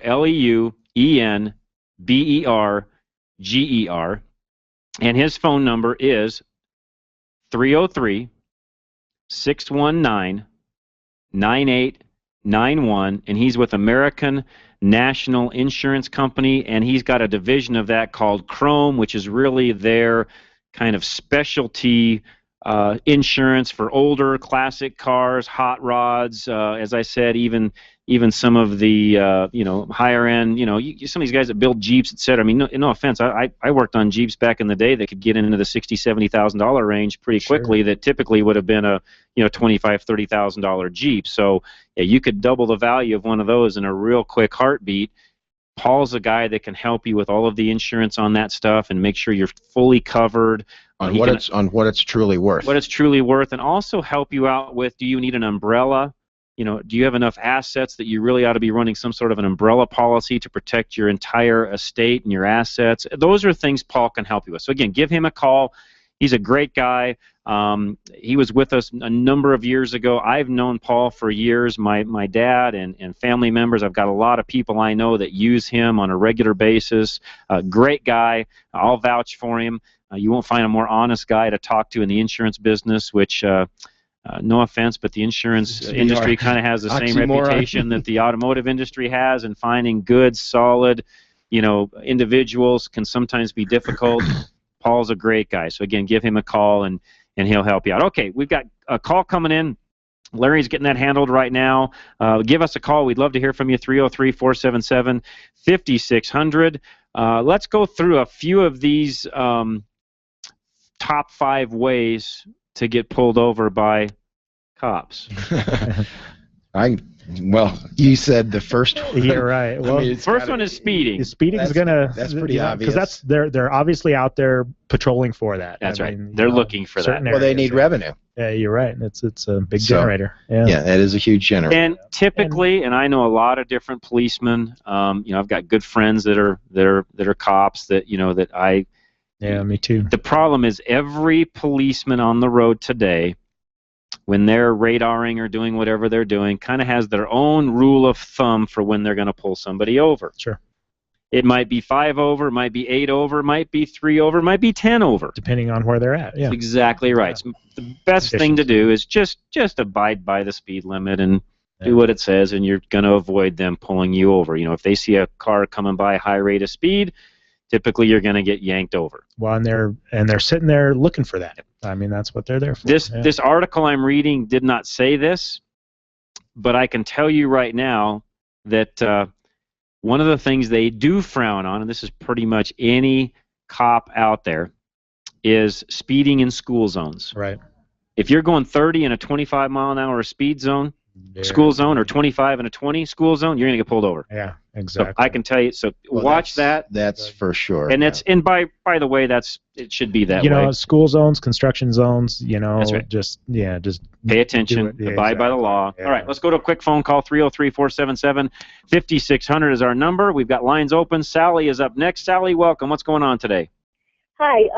I've got a 2004 Dodge Neon. I don't know if I talked to one of you guys this week on Tom Martino, but I was just wondering, do Dodge Neons usually last long? Is there the time limit on the transmissions and stuff like that? Ken, go ahead. I just want to know what I might be looking to get rid of it. Yeah, well, and right now it's running. And so how many miles do you have on it right now? Just give us that.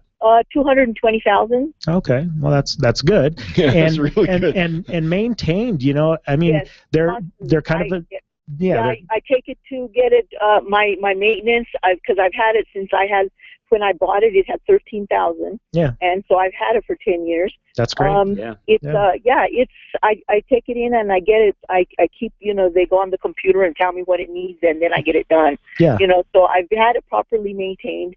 Oil changes, everything. When they say this needs to be done, I tell them do it. Yeah, and that's the way you're going to get way more miles than that out of it, even. That's right. Oh, really? Yeah. I mean, things do wear out, even maintained, but to have less issues 5:60 a.m. through the life of the car, to have less issues of the life of the car, that maintenance is key.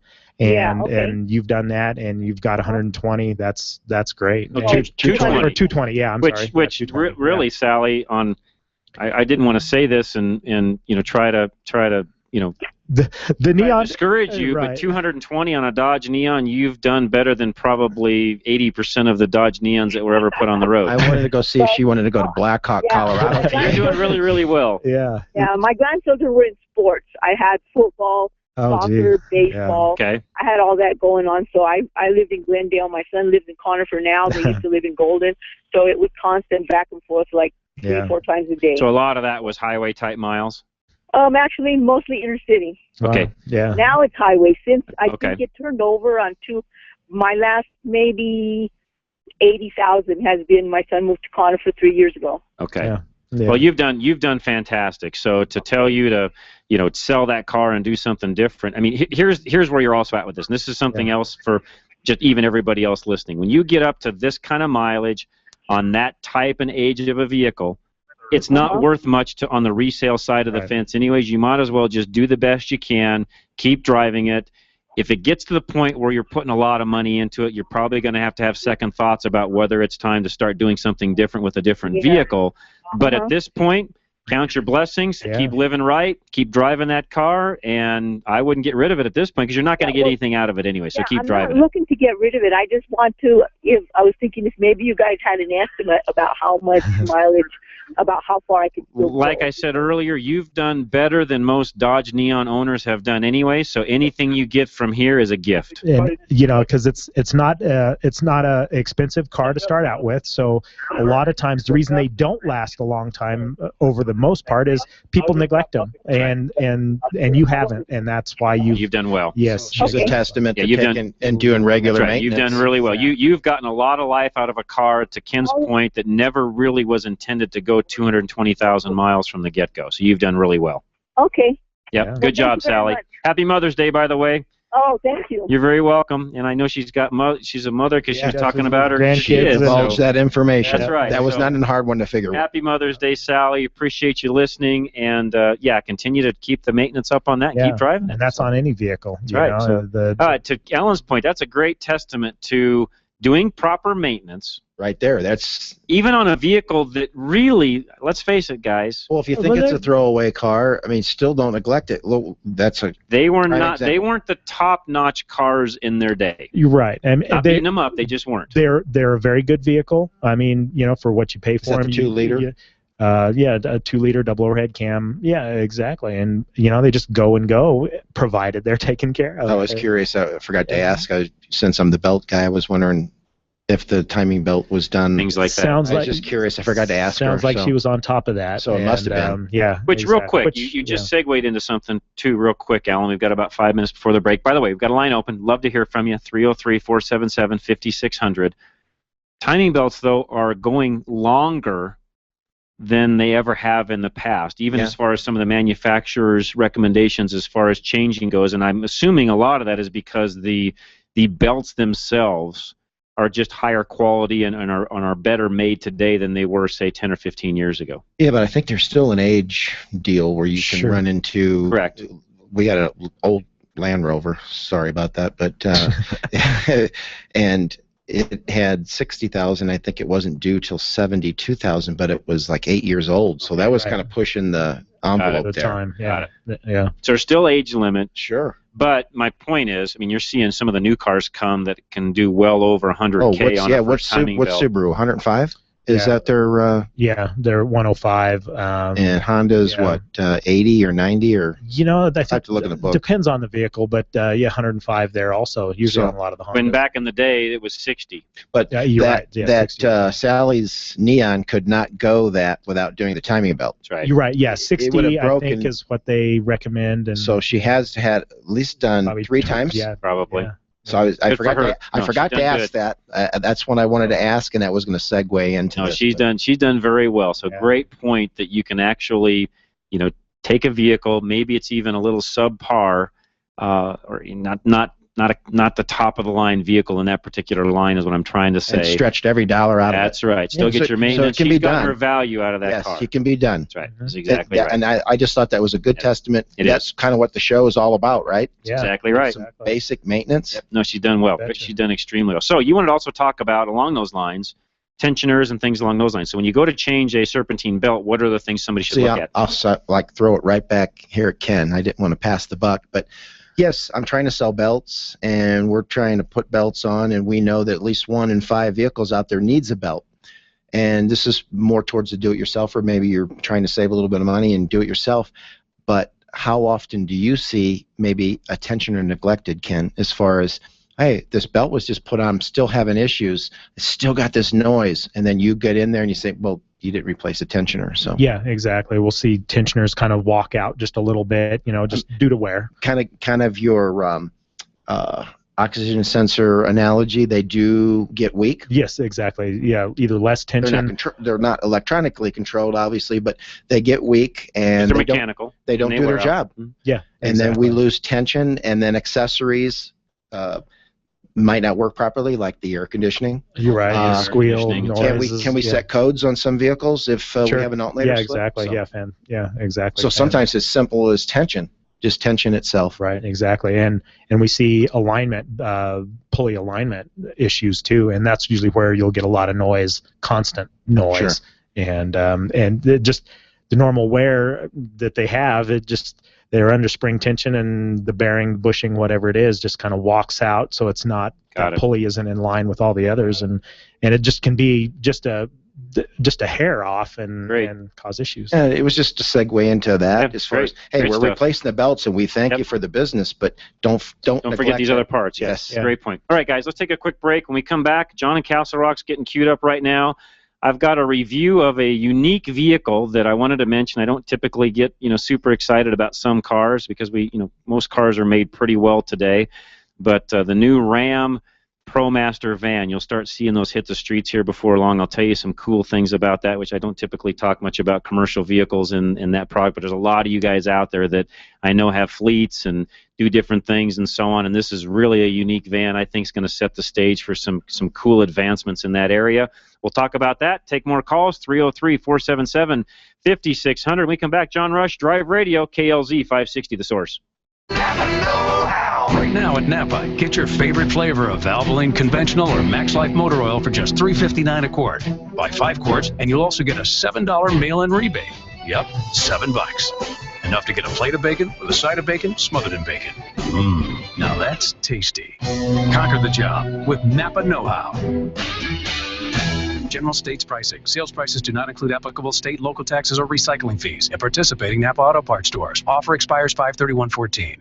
Ah, summer. A time of fun, sun, high temperatures, and the ultimate family road trip. Before embarking on the ultimate family adventure, bring your vehicle over to Fort Collins 4x4 Center for a little TLC. Our summer maintenance inspection includes pressure testing your air conditioning system, checking your coolant levels and tire pressure, testing your battery, inspecting your hoses and belts for cracks, cuts, and bulges, testing your transmission, power steering, and brake fluids.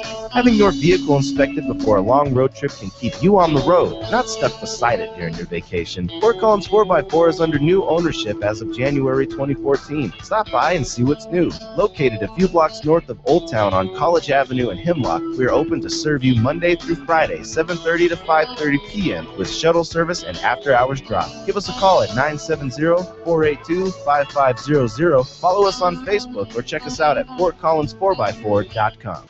Reliability. It's what every driver wants from their vehicle. Regardless of make or model, you want your vehicle to take you where you need to go. Reliability is exactly what the Colorado Select Auto Care Centers offer. They've set the standard for excellence in automotive repair and maintenance. Each member offers Napa Auto Care Peace of Mind Warranty, along with the highest level of customer service and integrity. To find a Colorado Select Auto Care Center near you, log on to drive-radio.com or call 303-546-NAPA.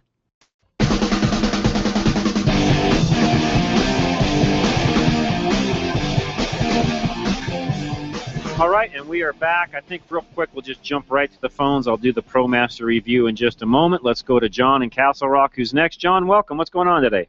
Hey, how you guys doing today? Doing great. Thanks for calling us. Sure. Hey, I got a problem about a Rochester 2-barrel carburetor. Okay. It's on a 64 Buick. I had it rebuilt, and it runs real good.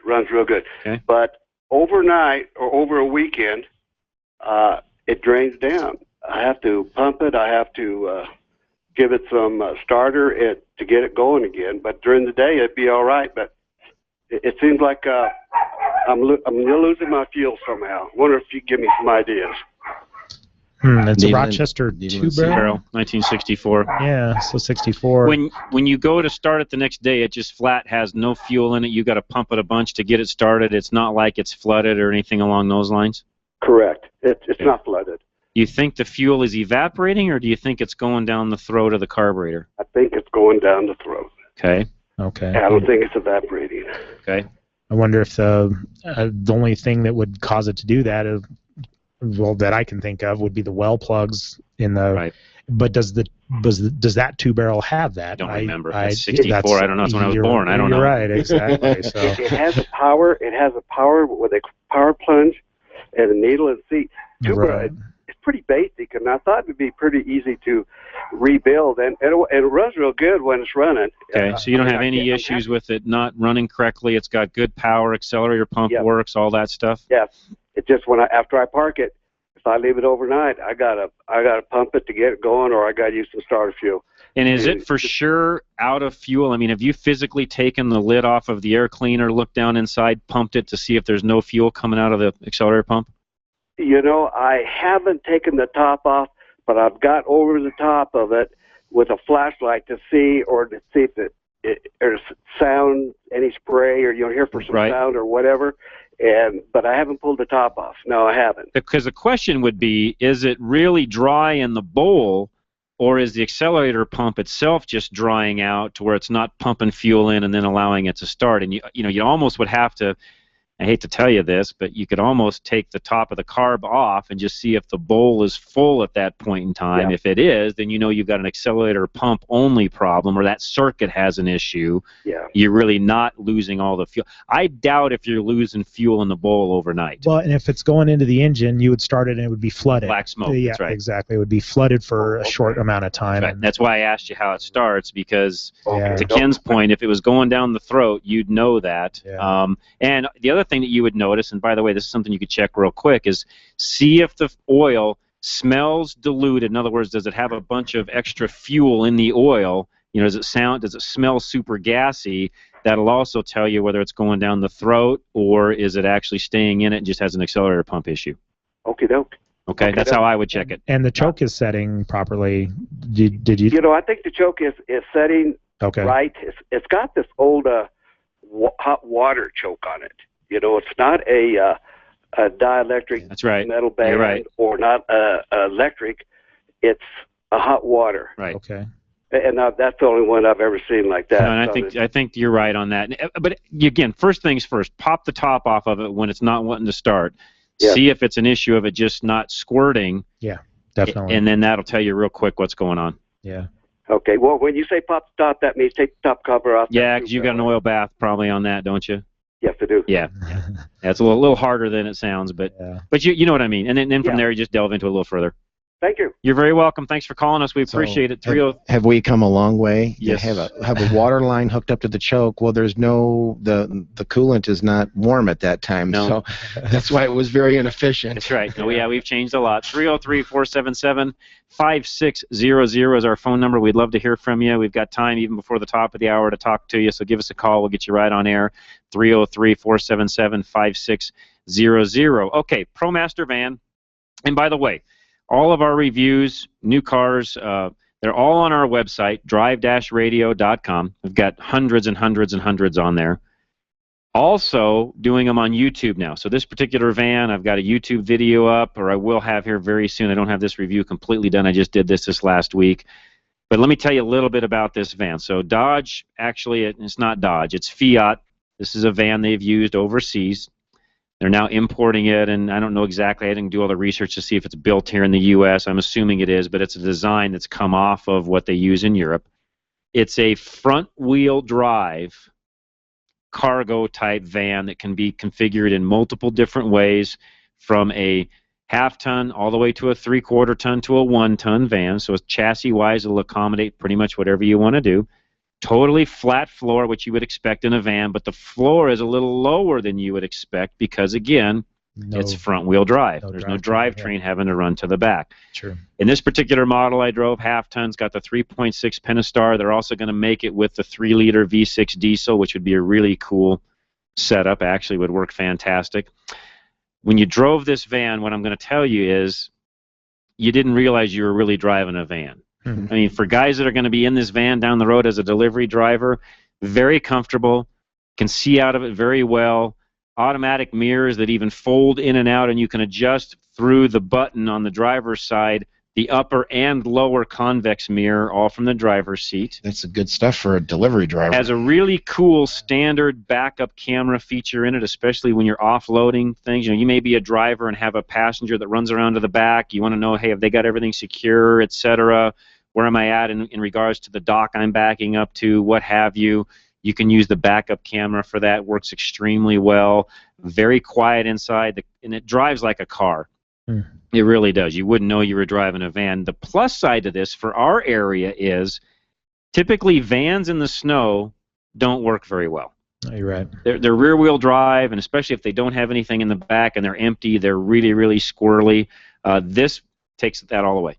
Because the front-wheel drive will make this actually a viable option to run around just like a regular front-wheel drive car. It'll end up with more traction. So, again, great vehicle. I really enjoyed it. I don't typically spend this much time on a review, but I enjoyed driving it, and I laugh at that because typically you wouldn't think of driving a van around an old cargo van as being impressive, but they did a really good job on this thing. It's got great storage in it. It's got a built-in clipboard up on top of the dash where you can store all your stuff. I mean, they did some homework when it comes to somebody using this thing on an everyday. I mean, I was thinking of Napa the whole time I'm driving this, thinking, man, you talk about delivering parts and so on out of this thing, it'd be perfect. The thing just worked fantastic. I got we averaged 17 miles to the gallon. They rated on the highway in the low 20s, and with the diesel, of course, it even ups it further than that. So again, great vehicle, great combination. I really enjoyed it. If you want to know more about those reviews, go check out all of our videos. You can go to YouTube, and I would encourage you, go to our YouTube channel. So type in YouTube in a search engine, get to YouTube. Once you're at YouTube, type in another search for Drive Radio, and it'll pop it right up. You can't miss us. We've got our own channel. All of our stuff is there. Very easy to find. Another great tool, and Ken and some of the guys know that I put stuff on our Facebook page daily. I do my best to put something up at least every single day. What's coming up on this show, different news things. I get updates on recalls on a very routine basis from the NHTSA. I put all of those on there when they're applicable. You know, I don't put every little motorhome recall and things like that, but I put all of what I feel is applicable for the majority of our audience on there. You can find us on Facebook.com/Drive Radio, or just if you're in Facebook, type in Drive Radio in the search bar again, and you'll find us. It's really simple. I link to a lot of our shops. You know, I see Ken put stuff up and different things. A lot of times I'll share that information around, and it works really well. Facebook is becoming a really great medium to actually get our information to you instantly. All right. It really is. I mean, got to hand it to the guys that built that. You know, young guy, Zuckerberger, and yeah, he had a fantastic idea that I don't think even he realized would grow to what it is today for the whole world basically using that thing, because really it's used worldwide, and even us as a business, we use that thing on a regular basis. So yeah, if you want to find us, go to Facebook.com/Drive Radio, or go to our regular website, drive-radio.com. Really quick also, throw this out, Isaac Bouchard, he's our broker. You'll hear commercials running from him in the very near future. If you're interested in new car, used car, selling your current car, you don't know what to buy, you're trying to figure this out, you've got 3 or 4 vehicles in mind, Isaac's your guy. He monitors the phones all the time. He'll even be answering them today. 303-475-1462 is his number. Give him a call. He'll help you out, and I'm not exaggerating when I say this. Isaac is one of the sharpest individuals in the whole car selling industry I've ever met in my entire life, and I've been doing this for 30-plus years. He knows his stuff. He knows vehicles. He's also, like me, does a lot of new car reviews. He's a journalist. He writes for a couple of magazines. So he gets behind the wheel of a lot of the things he's going to recommend you buy, which gives him a huge advantage over the regular typical car salesman at a regular dealership that knows one line and may have not even, no offense, depending upon when he started, he may not have even driven it yet. If he only started a few weeks ago, he may not have even been hopped in behind the car that you're trying to buy. That's not the case with Isaac. He knows the vehicle. He can get you behind the wheel of whatever you want to own, drive, etc. The most important thing that Isaac can do, and we talked about this Thursday afternoon, is he'll sit down with you, ask you a load of questions on how you use the vehicle, what you're doing, how do you drive, etc. Then he'll make some recommendations. He gave a great example on Thursday where he had a little gal that was talking to him about buying a high mileage vehicle. In other words, a vehicle that can get 30+ miles to the gallon because she thought she drove a lot. Come to find out, she does about 10,000 miles a year, and that's not a lot. No. And it's definitely not enough to justify the extra expense that the particular model she was looking at was going to increase the cost of the car to get the higher mileage version. Okay. For example, take a Camry with a hybrid configuration versus a regular Camry. You've got to figure out the math to determine are you going to drive it far enough to actually justify that extra expense. He did all the math. It wasn't worth it. She ended up buying something for less money. In the end, she's going to have a better car when it's all said and done for her needs. So that's an example of what Isaac can do. Guys, with that, we're going to go to the news. We've got 1 hour left. We've got a special... how do I want to say this? Tribute to moms coming up. You don't want to miss it. We're going to play that as soon as we come back. Don't go away. Give us a call. We'd love to hear from you. 303-477-5600. Drive Radio. I'm John Rush, your host. KLZ 560, The Source.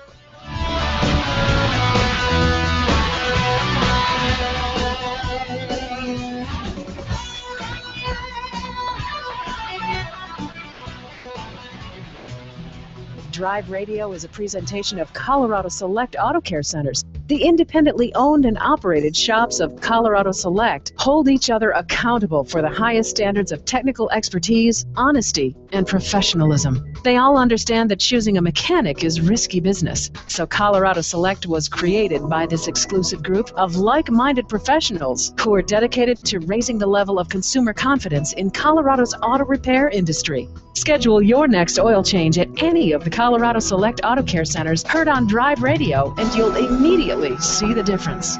For the complete list of all the member shops in the state, visit drive-radio.com.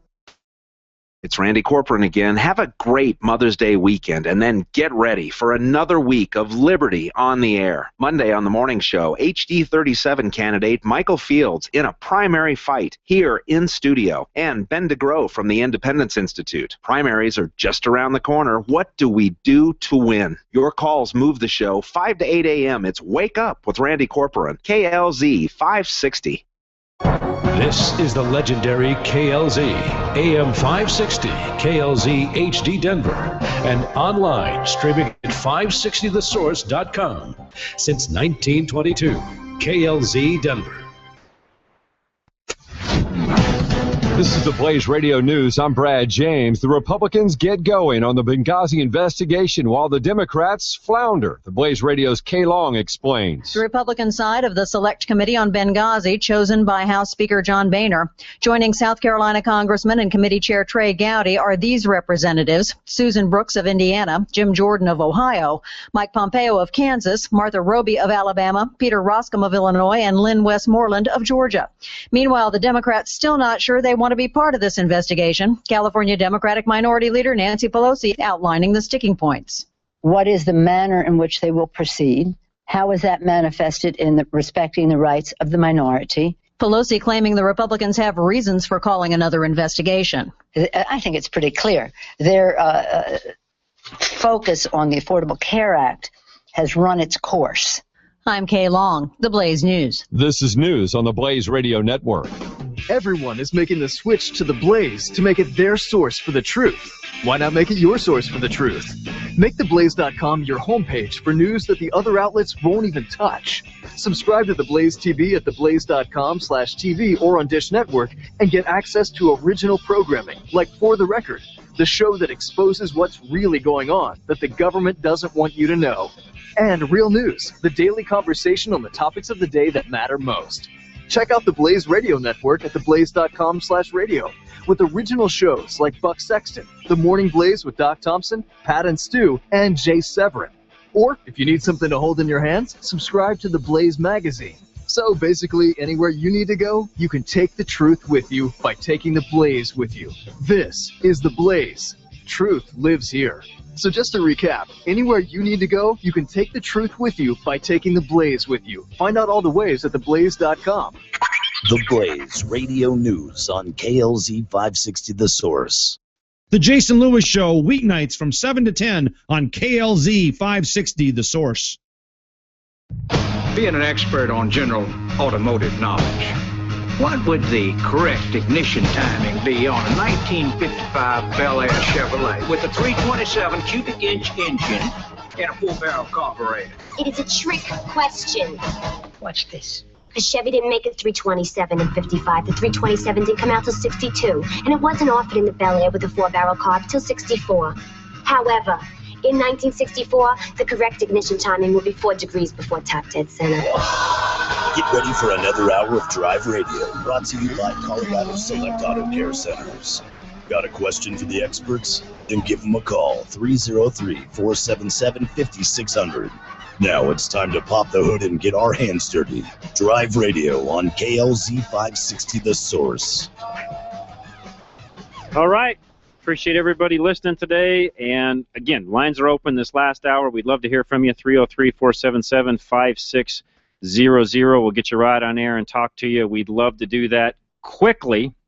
Before we play this next little tribute to moms, so they're getting set up in the studio right now. Howard asked, he called in during the break and asked if we would discuss the different tiers of gasoline. So Ken, there's the top tiers, or there is a top tier rating of gasoline is probably the best way that I should say that. And, you know, explain to the folks, you know, essentially what that means. Well, let's see. Basically, it's got all the additives in it to make it. It's approved for every manufacturer vehicle and things along those lines. Where some of the it's a higher standard. It's a higher standard, right? It's higher standard made of to a higher gasoline. standard. And by the way, you can read all about this. So Howard, if you'd like, you can go to, I believe it's toptierfuels.com. Let me punch that up real quick and verify that I am saying that correctly real quick here. So if everybody will just hang on 1 second, I will look it up, make sure I give you the right URL. It's actually on our website, drive-radio.com. It's toptiergas.com. Toptiergas.com. Now here in our state, there are, I believe, 4 places you can buy top tier fuel. Costco has been added recently, so Costco, Shell, Phillips, Conoco. So those are the 4 places in Colorado that actually have top tier approved fuel. And basically, I'll just give you the blurb off the website. Top tier detergent gasoline is the premier standard for gasoline performance. 7 of the world's top automakers, BMW, GM, Honda, Toyota, Volkswagen, Mercedes-Benz, and Audi, recognize that the current EPA minimum detergent requirements do not go far enough to ensure optimal engine performance. Since the minimum additive performance standards were first established by the EPA in 1995, most manufacturers have actually reduced the concentration level of detergent additives in their gasoline by up to 50%.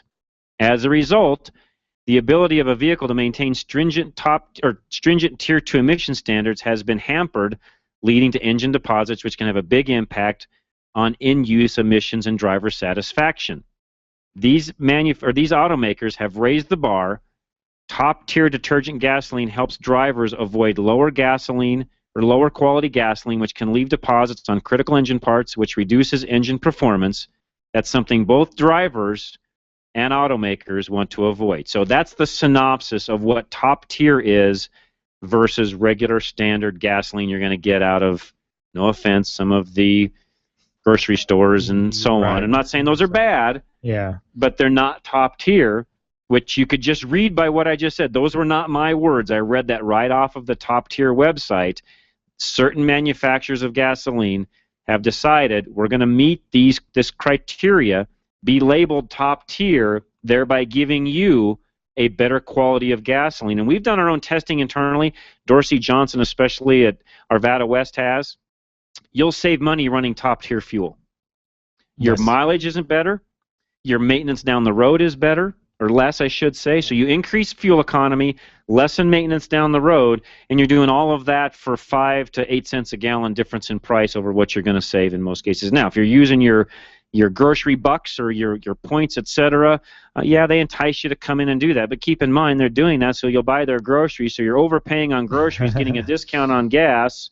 Yeah. Go to Costco and shop in bulk, and you'll save money anyway. Sorry, but that's just how it works, guys. Well, you figure 3 cents a gallon, saving on gas at 3 cents a gallon. I mean, 30-gallon tank. I mean, not that everybody's got it. Yeah, exactly. It's nothing. It's peanuts when it's all said and done. So anyways, yes, high-quality fuel makes a big, big difference. So you want to use high-quality fuel. Guys, are you ready to play our Mother's Day tribute? So we got a Mother's Day tribute. Listen to this. This isn't a break. I'll come back in right after this, but we wanted to play a special tribute to Mom. So listen to this, and we'll be back as soon as it's over. We are a nation of freedom, living under God, believing all citizens must have the opportunity to grow, create wealth, and build a better life for those who follow. This is Reality Check, a KLZ 560 Source presentation. Hi, nice to meet you. Nice to meet you as well. Have you ever done one of these interviews over the camera before? No. Well, let me tell you a little bit about the job to get started with. Director of Operations.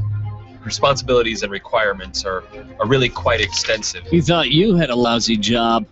The producers of this internet video came up with an imaginary job, and they ran help wanted ads on Craigslist, Monster, wherever, to see if they could actually find somebody to apply, and they did.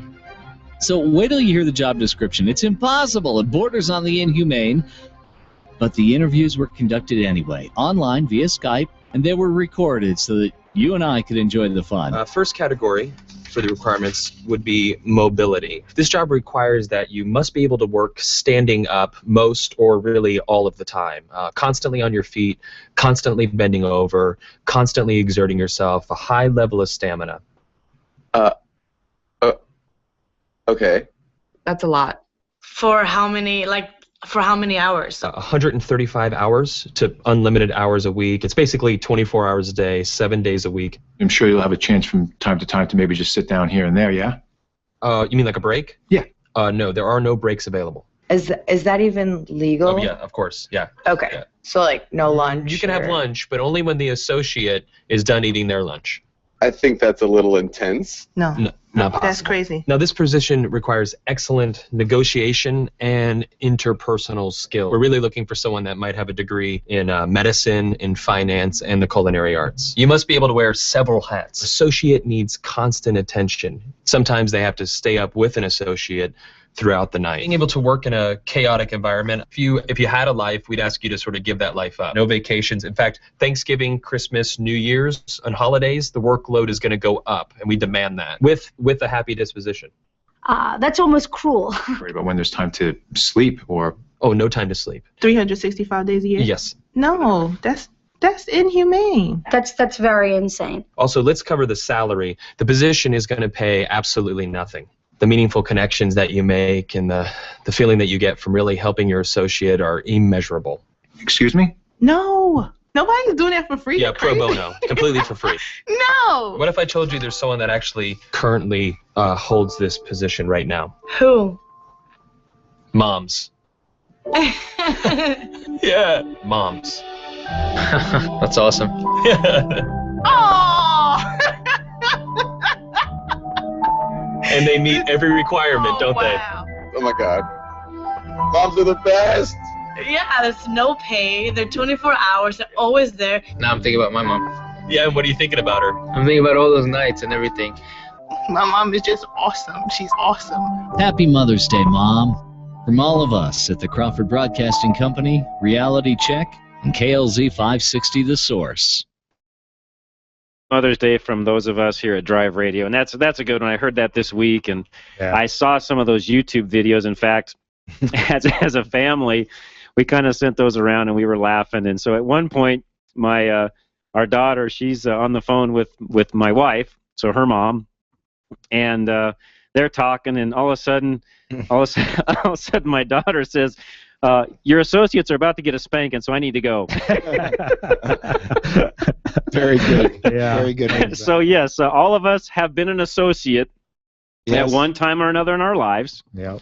And, yes, we appreciate very much what our moms do. They sacrifice a lot and in most cases still do. I'm thankful that my mom is still around and love her dearly, and yeah, she's been a great mom to us, taught us a lot of valuable things over the years, how to be good dads, how to be a good husband. Yeah. Lots of good stuff. You betcha. Yeah. Yep. So, yeah. Exactly. Happy Mother's Day, Mom. Yep, A day thanks, early, Moms. but Yeah. Yep, day early, but anyways, thanks. But we're not going to be on. Actually, this will be playing tomorrow. this will be playing So tomorrow. that's why I wanted to play it during this particular Fantastic. time. Sure. Okay. So it'll come up Then tomorrow. it's relevant. Yeah. It's So yes, relevant. tomorrow at about the 1 o'clock time frame, it will play. So if you guys all want to hear yourself tomorrow and hear this again and or play it for your mom, it'll be on tomorrow around 1 o'clock, and you can do that. I will podcast this one. So. It'll be a lot of fun. So we appreciate that. Moms, happy Mother's Day. All of you out there have a mom, and we appreciate that very much and appreciate our moms very much. But again, we want to take your calls. We'll get back at it. 303-477-5600 is our phone number. Give us a call. We'll get you right on air. We're going to take a quick break. We'll come back, take some calls. If not, we've got some topics for you. Drive Radio, John Rush, your host, 560, The Source. Reliability. It's what every driver wants from their vehicle. Regardless of make or model, you want your vehicle to take you where you need to go. Reliability is exactly what Colorado Select Auto Care Centers offer. They've set the standard for excellence in automotive repair and maintenance. Each Colorado Select member currently offers Napa's Peace of Mind warranty, but are now also offering an extended 2-year or 24,000-mile warranty on repair work. You won't find this offer anywhere else. To find a Colorado Select Auto Care Center near you, log on to drive-radio.com or call 303-546-6272. Grab a Napa bucket for $2.99, and everything you fit in it is 20% off. What can you fit in the bucket? A radiator? No. 10 oil filters and 756 pine tree air fresheners? With some elbow grease, maybe. Get your Napa bucket today and save 20% off everything you pack in it. Conquer the job with Napa Know-How. Some exclusions apply at participating Napa Auto Parts stores while supplies last. Offer expires 5/31/14. After 30 years of business, Gino's Auto Service is expanding. Hi, this is Jennifer, and my dad owns Gino's Auto Service in Littleton. What does our expansion mean for you? Savings on all our repair and maintenance services. We work on all makes and models, and your satisfaction is always guaranteed. At Gino's, we use genuine Napa parts and are AAA approved. Stop by and see the transformation at Bowles and Platte Canyon, or visit us online at genosautoservice.com. That's genosautoservice.com. Ever try to buy an air filter and get lost in catalogs and vehicle descriptions? Well, K&N, the inventor of reusable cotton filters, has got the answer to the mess. Just visit knfilters.com and enter your vehicle identification number off your dashboard or car registration, and K&N will show you the filter that fits your car. It's never been easier to buy a K&N, the filter that helps your car run better.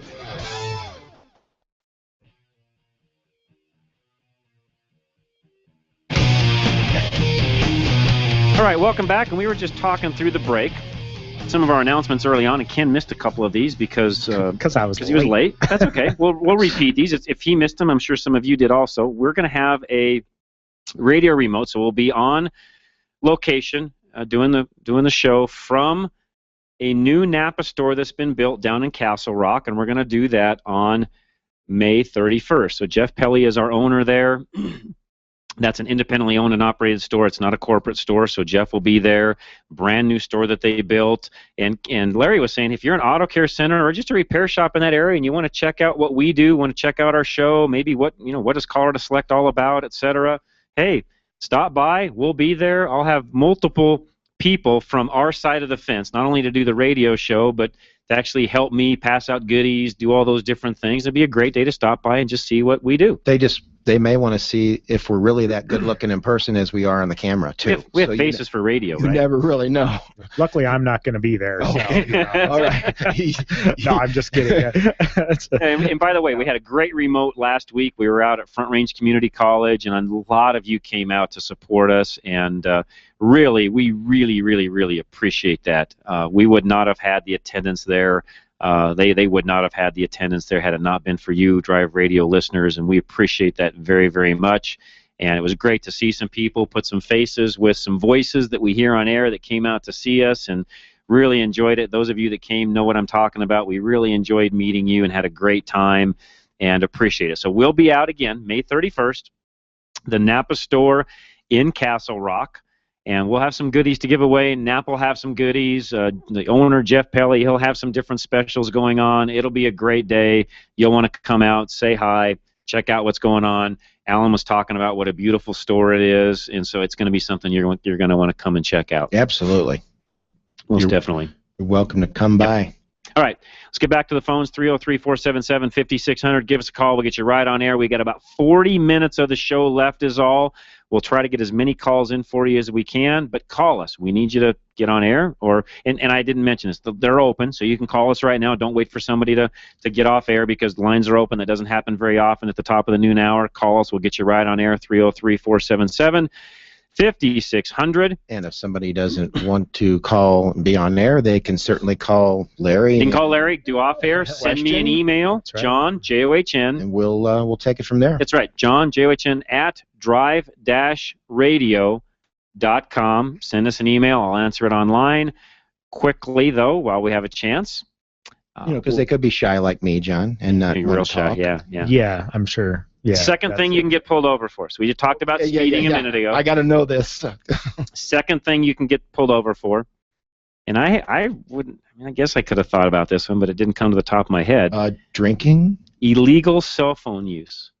Sure. Oh, okay. That's number 2 on the list. So, texting, being distracted, texting while driving is a big deal. Because driving cars and talking on the phone. So talking is okay in Colorado. That's still okay. Texting is not. Texting is not okay. So if you see somebody, if a cop sees somebody texting, that could be an instant pullover. They don't have to do anything else, but that's probable cause. Huh? Notice that you're texting and over to the side of the road you go. Watching a movie. I've seen it all. So you can listen down here. to Drive Radio, but you can't watch Drive Radio. That's what you're telling me. That's exactly while you're driving. That's right. Okay. All right. Exactly just right. I wanted to clarify that. Yeah. Don't think you'd want the unless you have unlimited data. You probably don't want the data.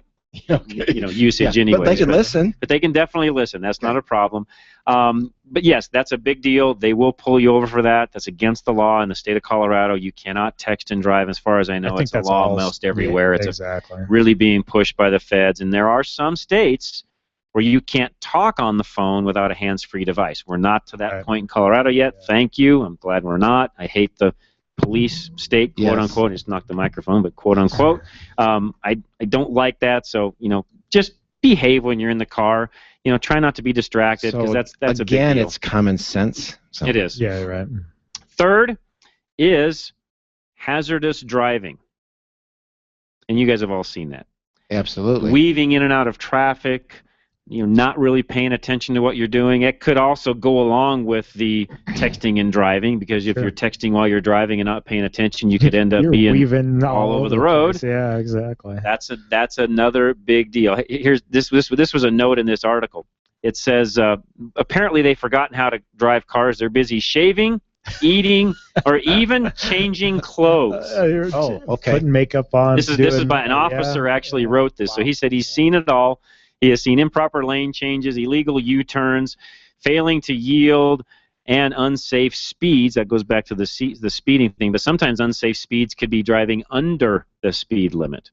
Mm-hmm. You're going down, an interstate where the speed limit is 75 miles an hour, and you're doing 50. Yeah. You're liable to get pulled over because that's a hazard. Yeah. I've seen it. I've seen it happen. Another route. Yeah. That's right. So watch those. That was interesting. What this officer said. There's no safe speed for pulling a shirt over and off of your head while you're driving. and he's right. Blind. There's not. Yeah, exactly. All right. Next one is equipment violations. Everybody knows the movie scene where the cop smashes a taillight to justify the traffic stop, but in real life, there's really not much need for that, especially in Colorado because we do not have a safety inspection law. Yeah. You see things happen all the time. The last few days I've noticed I've seen headlights out, I've seen taillights out, I've seen broken windshields, I've seen it's funny you should mention that because I just got back from a long week in Casper. Saw 3 vehicles this week at night on the road going back from the store to the hotel or dinner, and taillights were out. The front worked, and it's something as simple as just don't take it for granted. Walk around the car and check You're out right. the light. Yeah, exactly. It's very simple. Yeah. Well, and anymore, you hit the remote, a lot of times the lights will come on at night anyway. Sure. And so at least they flash to where you can at least. But I mean, check them. they had brake lights, but no running lights, no tail lights. exactly. And you couldn't see them. I came up on them, and I'll tell you what happens on some of those, because this happened to me this last week. I'll be the first to admit it. This rarely ever happens to me because I'm usually very cautious in all the things you guys are talking about. But I drive a lot of different cars. So I was in a different car. It wasn't last week, but the week before. And we're driving along, my wife and I. And we get to a point, and I'm thinking, man, these dash lights are extremely, extremely bright. What is going on? And of course, again, I test drive a lot of new cars, and so I'm looking at this thing, and I'm thinking, what in the world have I not got going on right here? So I'm looking for the button to kind of roll the lights down or change the, how bright they are, and I'm looking, I'm like, man, there is no, what is going on here? The adjustments where it needs to be, everything's right. It doesn't have automatic headlights. Exactly. Yep. So the daylight running lights were on. Yeah. I could still see to drive even though it was dark. Yeah. But my dash lights weren't on, theoretically or technically, You're quote right, unquote, because I didn't have the switch in the right position. And guess what? I drove a very long ways with no taillights. Yeah. Yeah. Because the taillights didn't come on. Usually your headlights are dimmed in that position. On this particular vehicle, there was not much difference. Okay, I won't give you the name of the vehicle because I don't Sure. want to throw the manufacturer under the bus, but in this particular case, the daylight running lights were as bright as the low beams, and I could barely tell the difference. Yeah, and I think a lot of that, with no running lights and that could have been the case. Operator error. Yeah, Right. exactly. In my case, it was operator error. I'll be the first to admit a bonehead move on my part. I just wasn't paying attention. You pull up to a glass front, you see the headlights on. It's like, oh, they're automatic. But what I should have known, and this is a tip for everybody listening, you can see by looking in the rearview mirror, if you look closely behind you, if there's a red glow or not. Doesn't take much to see that. In fact, it was very distinct the other night when I turned the headlights on. I could see the glow when I turned them back to the DLRs. Yeah. Or DR, daytime running DRLs. When I went back to that position, you could distinctly see that glow was not there. So be aware of that, and typically you can tell if there's a taillight out on either side by just seeing is it glowing on both sides. Look out each side of the mirrors. Yeah. If you see some glowing going on, typically you're okay. Really easy way to check that, though, by the way, back up to any window or even your garage door. Look in the look in the rearview mirror. You can typically see if both taillights are lit. When you hit the brake, you can see it brighten up, and you know pretty much whether you don't even have to get out of the car to check this stuff. Right, yeah, exactly. It's very easy to check. It's very, very simple. So pull up to a glass storefront. You can check your high beams. You can check your low beams. You can see if your turn signals are working, or back in. Or back in. And there's an alternative. Wait till somebody runs in the back of you. Well, that too. But that almost happened. All right, let's go to Dan. We got a line open, 303-477-5600. Dan in Loveland, what's going on today? Oh, pretty good. How you doing? Doing great. Thanks for calling us. I got a question. You're talking about safety inspections here. How long has that law been in effect? We haven't had safety inspections in 30 years or so. Yeah, it was the or 80s. more, maybe. Yeah, maybe 40 years. It was probably. I got pulled over, and it must have been the early 90s. Lafayette policeman did a safety inspection. I was sitting at an intersection. He goes by about 30 miles an hour, and then I pull out, and he pulls behind me, and he pulls me over having a cracked windshield. Okay.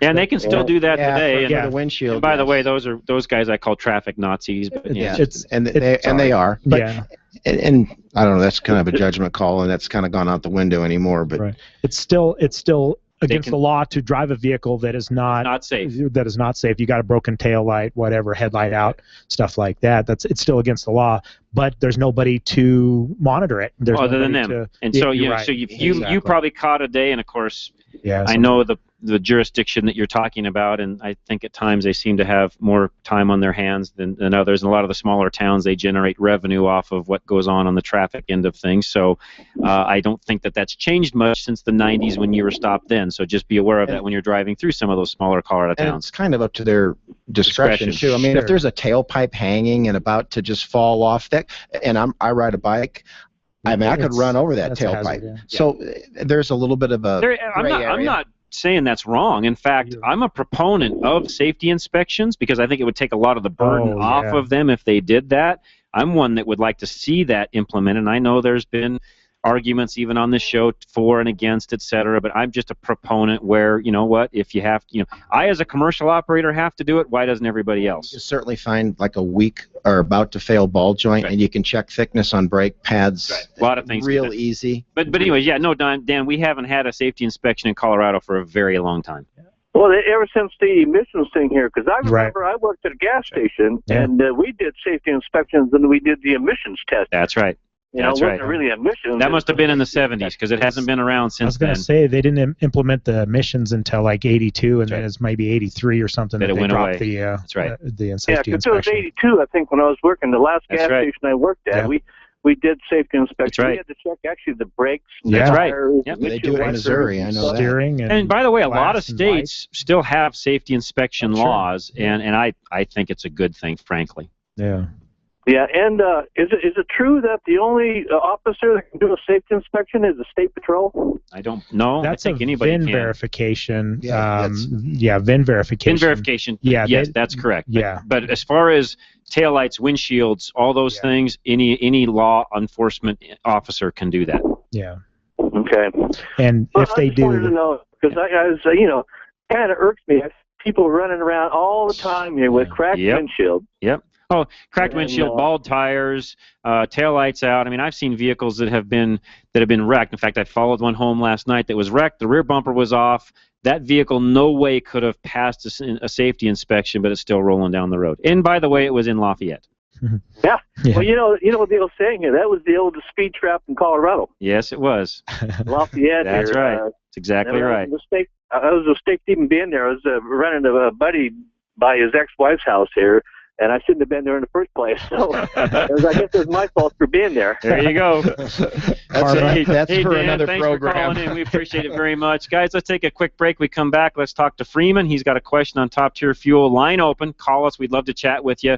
303-477-5600. If you want to chime in on the safety inspection topic, be my guest. I'd love to hear what some of you think about that. 303-477-5600. I'm your host, John Rush, KLZ 560, The Source. Cleaning out the garage and cleaning up the yard means spring cleaning. Don't forget to clean up your car. Arvada West Auto sees a need in vehicles for spring maintenance after a cold, snowy winter takes its toll on your vehicle. We want to help you keep safe and your car running smoothly. Our ASE certified technicians are experts at what they do. Ask us about our 3-year, 36,000-mile warranty. Let us and the power of Napa Auto Care keep you on the road. Call Arvada West Auto 303-422-1065. Stop by 11752 West 64th Avenue or visit us on the web at arvadawestautoandtruck.com, where every question is important.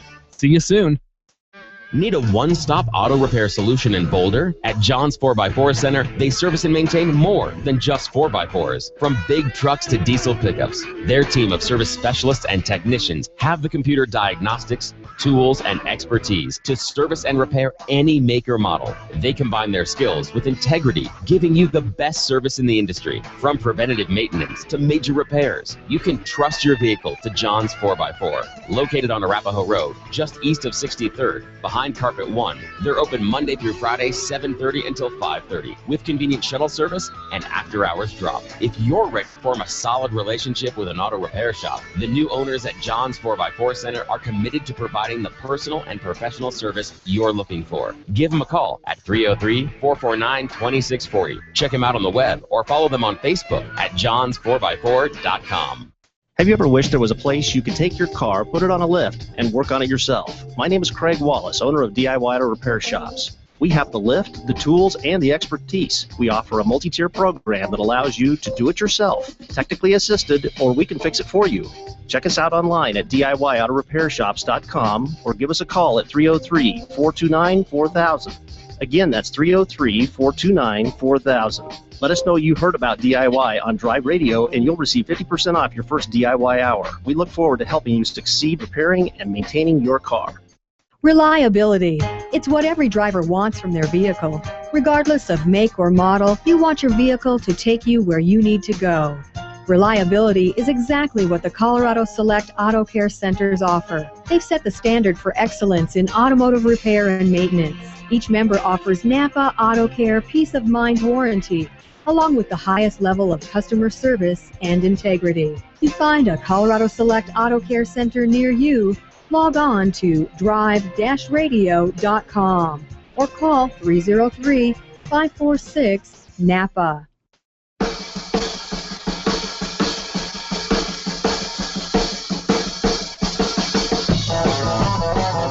All right, and thanks for listening to us. We do appreciate it. One line open, 303-477-5600 is our number. Freeman is up next. Freeman, welcome. What's going on today?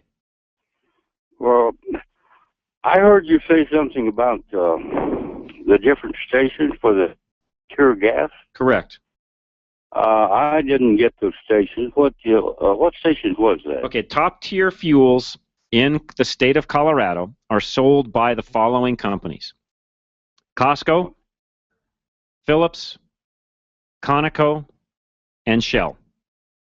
Those are the four companies in Colorado that are top-tier approved to sell top-tier fuels.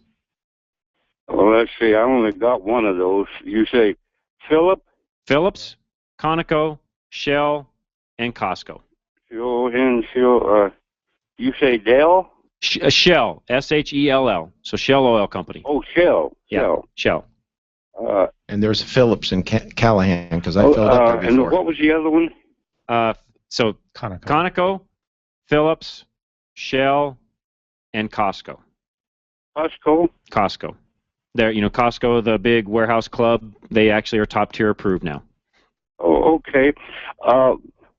What I was wondering now, do they have different? What I mean is different tier of gas within that station. No, if they're selling, for example, I'll use Costco as an example. So if Costco is top tier approved, now this is just for gasoline, not for diesel. So if Costco is selling the 3 different grades of fuel in Colorado, 80, 87, 89, and 91, all of those grades will be top tier approved. Oh, okay. Any one of them is correct. It won't have that other junk in it. That's exactly right. Correct. And it's not that there's other junk. There's less additives in the lower quality fuels. Top tier means they meet certain criteria with add packs in the fuel to make it a higher quality fuel. So you don't have to add the snake oil. Well, for example, you go to, and I'll use this as an example. You can go to King Soopers today, use your grocery points, and buy fuel for a lot less money. And then while you're at the pump, you can put in these different additives that they claim you may need to make the fuel better. That's just a way to sell. No offense, they're just selling additives. I'm King Soopers. Sorry, I'm gonna call you out on this. Yeah. You're just selling additives. Is all you're doing. You're selling cheap fuel, getting people to come in the store, you buy your groceries, and then you're pumping them in extra dollars. You're making extra profit by selling the additives at the pump. Because at the end of the day, you could have went and bought top tier fuel and saved money. And it would have been already blended. That's exactly right. Yeah, that's correct. Yep, you are right on the money. And and then now, say if you get that gas in cans or something you take home to use for your lawnmower and this and that. All the same. Yep. Now, and by the way, that's the best thing to run in the lawnmowers and the small engines is top tier fuel. That's exactly right. You want to use that fuel. That's what I'm trying to do also. Yep, you're 100% correct. Okay, I believe I've... All right, Freeman, appreciate the phone call. Thank you so much, and enjoy your afternoon. Happy Mother's Day. Let's go to Chuck, who is up next. We have a line open, 303-477-5600. Chuck, what's going on today? Not much. Yeah, I just had a comment about the guy that said he's just getting pulled over for the cracked windshield. Yes.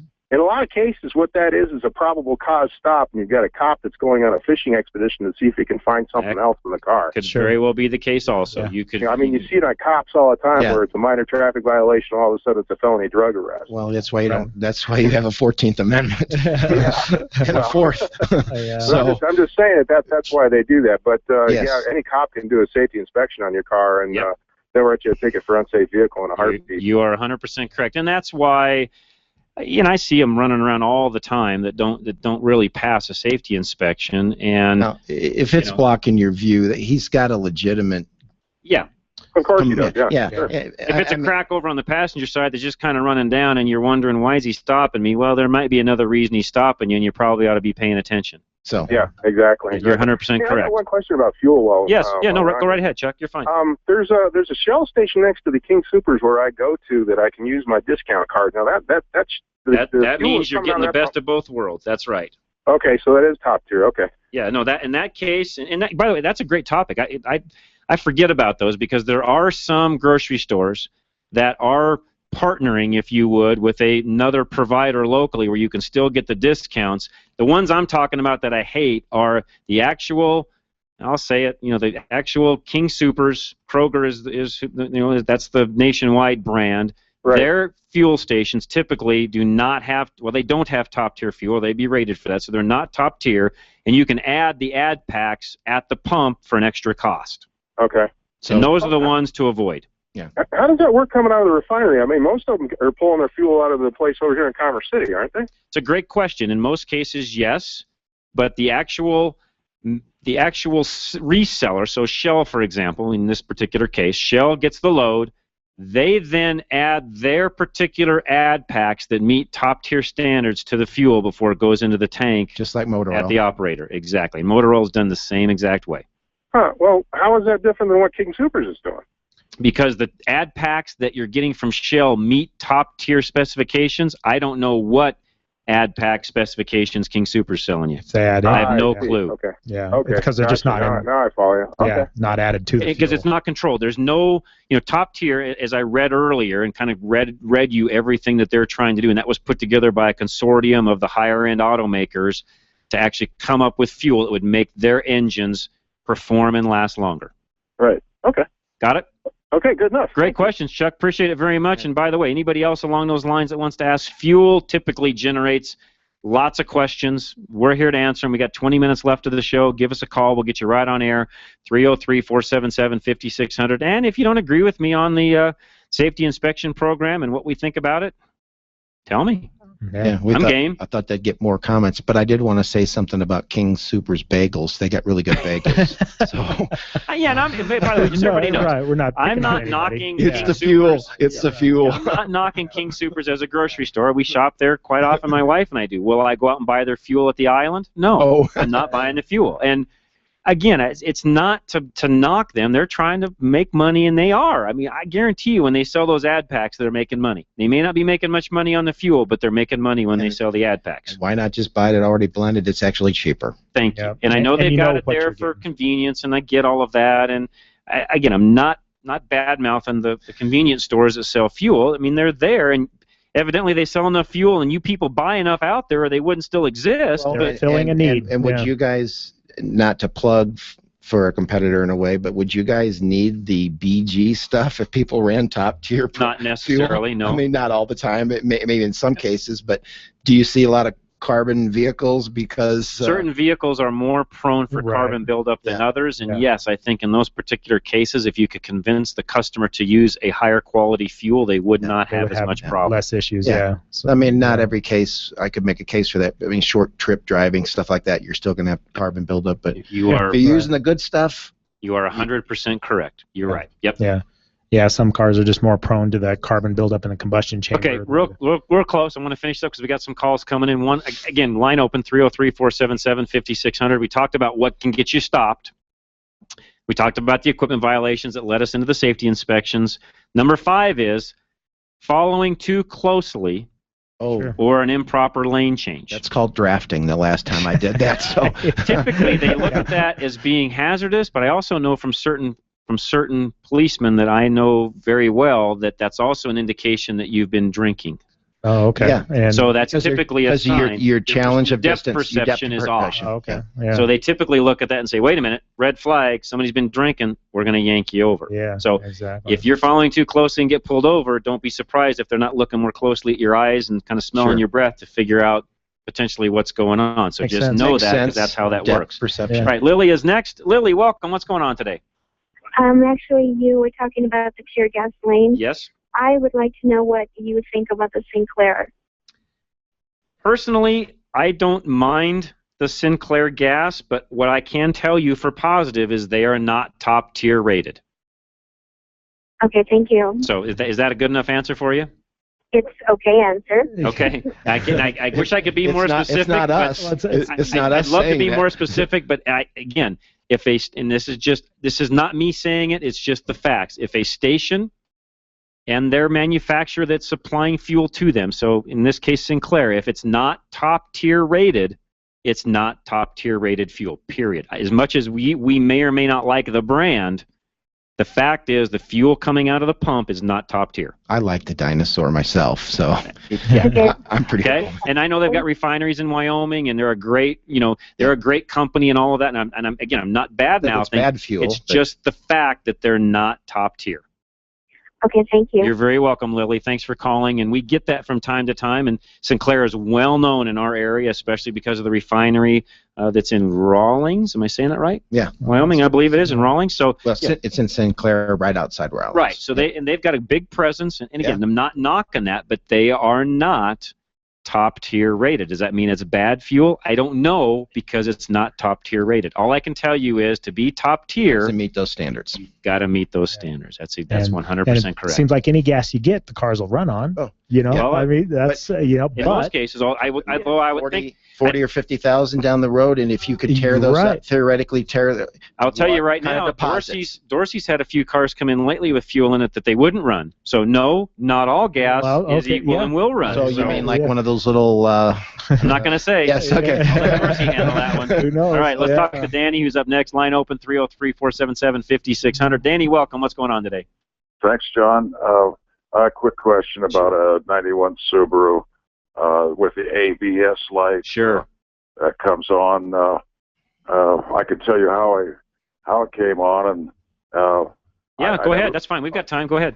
I never broke open the hydraulic system, but while working on changing out a rear axle, I inadvertently turned the ignition on while the rear sensor, one of the rear sensors was unplugged. Got it. Okay. And it what it does is when it comes on, or when I first get in the car and I start it up, the light's off. I go half a block to the stop sign, and it judders, and the pedal judders, and then it turns the light on. Got it. Yeah, it's not sensing something proper with that. It's an electrical problem that it's sensing, so it's not seeing the correct signal. Hard to say if it's from that particular sensor that you were dealing with, but it's definitely something. If that light is off when you start and you start moving, there's some signal that it's not getting when that light comes on. So just because you turned the key on doesn't necessarily have anything to do with what it's doing now. Something has failed. My limited understanding is that when the key shuts off, it re-indexes. Correct. And then when it comes back on, that's right. Yeah. So to Ken's point, you still have another problem there somewhere. Right. Yeah. Something, and it's not a direct electrical issue. It's a input that it's not getting properly. And on a 91, that's not as easy as just plugging a scan tool in and looking. Somebody with a lab scope's going to have to go around, check some of the sensors, and figure out exactly what's going on. So it's not just due to the fact that I plugged it in and turned it on off. No, exactly. Yeah. I hate to bother you with another. No, you're fine. Go ahead. You're fine. Subaru Legacy. I just bought the car and drove it home with an ABS light on, and it was sort of the same thing. When you turn the key on, no ABS, you drive it and it turns on. Okay. And I noticed the driver's front brake was grabbing, so I pulled that wheel first, and there I found the ABS sensor tied in a loose square knot around the brake line. That'll do it. Yeah, that's it. Yeah, well, even bad wheel bearings and things like that can throw those sensors off. Yeah, that's right, because it changes the gap and everything on them. Exactly. But that's an OBD2 system, so. How does that, is it's a little easier to diagnose because you can run through some of the inputs and actually see what it's actually doing, although in 96 even, you may still have to lab scope some of the sensors to see what's going on. Right. And it's not just because it's not getting a signal from that wheel. Could be. I mean, what they did is they changed out the knuckle to a non-ABS, and there was no mounting boss to put the. Right. So they just did the quickie, and tied it off and let it go. So putting that back on might fix that, or it might not. They may have had another problem that they didn't know. The problem is on that car, you don't know how long the light's been on. You're right. And one, two, if the axle was changed out with a non-ABS, it's not going to have any trigger for the sensor. Right. So anytime used parts are put on, you just never know what you're dealing with. Exactly. Just have to get in and do some testing and inspection. So to sum it up, there's no scan tool that will turn this off. I have to do what? You're going to have to go through. Fix what's needed. That's right. Yeah. Yep. Sensor by sensor and check it out. Component by component is what I should say. Yeah. Yep. All righty. All right, Danny. Thanks for calling in. We appreciate it very much. We've got to take a quick break. We'll come right back. Catherine, stay with us from Golden. Another top-tier question, which we love. We'll finish out the show when we come back. About 10 minutes left. Drive Radio. John Rush, your host. KLZ 560, The Source. You put up with enough squealers. An annoying coworker? Squealer. Your kids fighting? Squealers. And that rat, Billy Parker, in the 5th grade. Big time squealer. So don't take squealing from your brakes. Get up to a $50 rebate Visa card on qualifying brake purchases. $50. Conquer the job with Napa Know-How. At participating Napa Auto Parts stores. Offer expires 5/31/14. Having transmission problems? Stop by Larry's Automotive today. We're your only Colorado Select Auto Care in North Denver that also specializes in automatic and manual transmissions. We're a family-owned small business taking care of your family-owned fleet of cars, trucks, and SUVs since 1994. We specialize in transmission and drivetrain problems and offer a 3-year, 36,000-mile warranty. We're also an ATRA member. Call us at 303-427-2108 for an appointment or find us on the web at coloradoselect.com. Larry's Automotive, a proud member of Colorado Select Auto Care. Reliability. It's what every driver wants from their vehicle. Regardless of make or model, you want your vehicle to take you where you need to go. Reliability is exactly what the Colorado Select Auto Care Centers offer. They've set the standard for excellence in automotive repair and maintenance. Each member offers Napa Auto Care Peace of Mind warranty, along with the highest level of customer service and integrity. To find a Colorado Select Auto Care Center near you, log on to drive-radio.com or call 303-546-NAPA.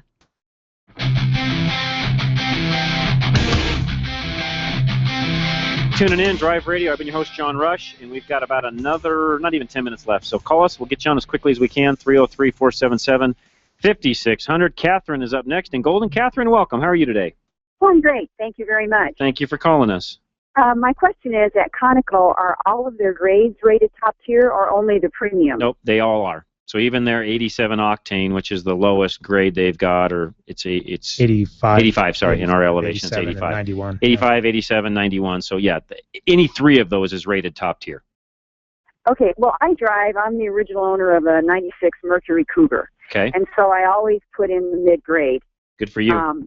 That's good. Is there any difference between the mid-grade and the premium? There is. Yeah, with each important. grade you go up, you increase octane, and you get some additional add packages that are even above and beyond what the bottom of the barrel, 85 octane top tier fuel requires. So with each one of those steps up, yes, you're getting more octane and more additives. And we've got an auto care owner, Colorado Select Auto Care owner, Dorsey Johnson, who's on the show a lot, that just swears by the mid-grade for best fuel economy, longevity, etc. He runs mid-grade and everything. Oh, okay, great. Well, thank you, and I've had my car taken care of by Darcy. They do great There work. you go. Well, he's your man. He's the guy that's done the testing on the fuel. And by the way, if you ever have a question on fuel, he's our resident expert. So if you're in there, just pop in, ask him. He'll answer it. He's one of our great owners. Does a great job. Don't let him fool you. He's not the boss over there either. Yeah, Paul is. That's right. Paul is, I know. That's right. That's Just right. want to let you know that. Catherine, thank you so much for calling, and happy Mother's Day. Thank you very much. You bet. Take care. Appreciate that very much. And real quick, before our next caller comes up, we have a line open, by the way, 303-477-5600. But during the break that we were talking, as you guys all know, I do some other things in my other business. Snow removal is one of those. So we've gotten the weather report here lately, and you can plan on tomorrow afternoon, tomorrow evening, we're going to have snow. It's going to be blowing at times. It's going to be pretty nasty out. Be careful. But on top of that, all of our trees are now leaved out. So I'm not a gardener, but I would recommend you figure out some sort of a pole, a broom, a stick, something where you can actually get some of that snow shaken off of your tree so you don't end up with a bunch of tree limbs broken and things along those lines. They're also calling for in this storm some widespread power outages because of those trees that potentially will break. So if everything sets up like they say, we won't know till tomorrow, of course. We could have a lot of snow weighing down things. How much will be on the pavement depends on how cold it gets. So right now the pavement temps are pretty warm. We've got a lot of daylight. It takes a lot of snow to cover them up, but they're talking about snow rates of up to 1 inch an hour. If that snows that hard, we'll have snow-covered roads. So just future warning there for you. All right, let's go to the phones. Ed is up next. Ed, welcome. What's going on today? Well, I have a 99 454 GMC 1-ton. Okay. And it was showing a random misfire code of 0300. And in searching for that, after doing some routine maintenance, I checked the fuel pressure, and it was falling off slower than what I thought it should, or faster than I thought it should. It's like from 60 pounds down to 20 pounds in 30 seconds or so. Okay. That was after you shut it off? Yeah, after I shut it off. Okay. So I pulled the top plenum off and replaced the fuel pressure regulator and did some routine maintenance like plugs and wires, and in that process I found the real problem. It was the distributor had a like 71 thousandths lateral or horizontal movement in the shaft. Okay. Right. So I replaced that, but now with the new fuel pressure regulator, I still don't. It's not holding the pressure like any better than. And the regulator doesn't hold the pressure; the pump does. Oh, it does. Right. Okay. Yes. Yeah.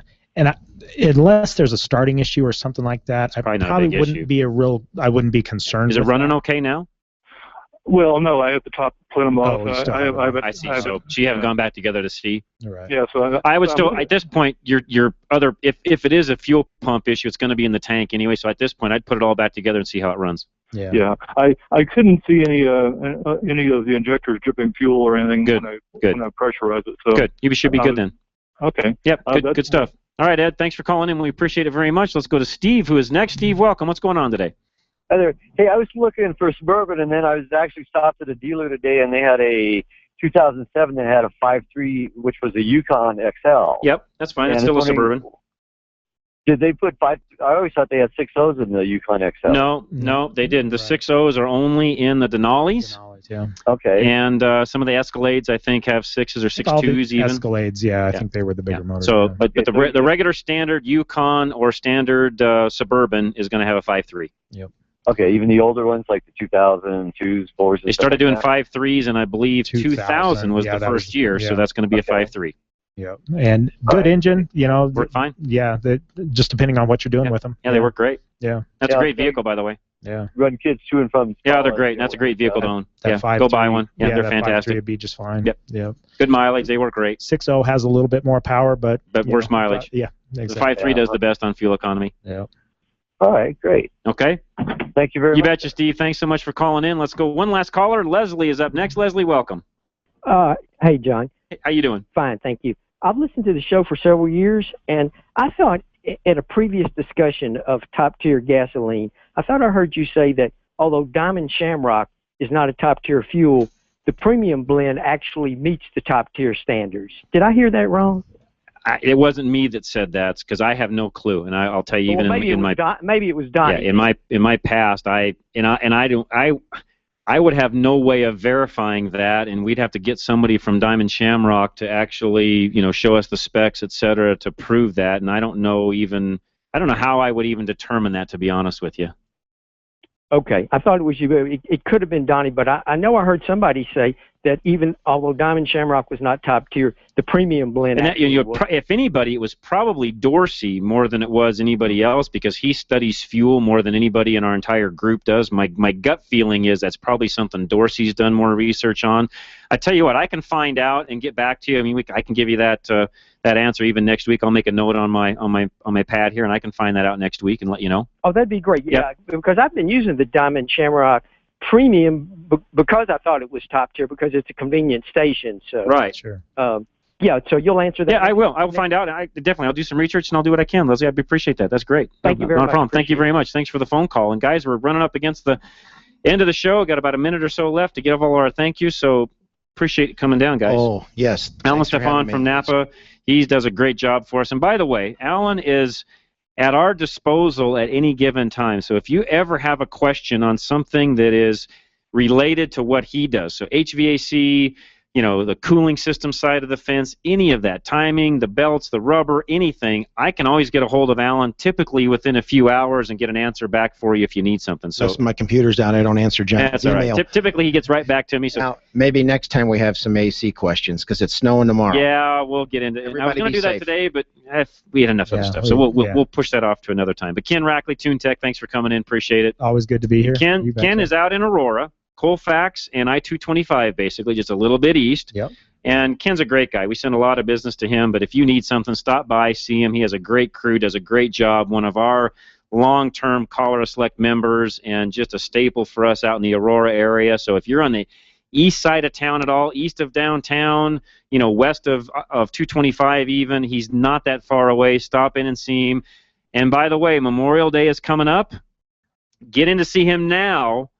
And our other Colorado Select facilities, not the week of Memorial Day. Right, yeah. That's always hectic anyways. Exactly. So if you know you're going to be taking a trip, doing some camping, fishing, whatever for that weekend, get the vehicle in now, get it looked at. Maybe you're going away for graduation, whatever. Get the vehicle in now, not the week of Memorial Day, because that, again, that's always a hectic weekend. So Larry Younger, other side of the glass, our producer, does a great job. And Matt, our engineer, great job today. First at it. Thanks so much. Matt. Did a fantastic job. Happy Mother's Day to everybody that's out there. Stay with us next week. We'll be back, same time, same place. Again, I'm your host, John Rush. You've been listening to Drive Radio. God bless. AM 560 KLZ, The Source.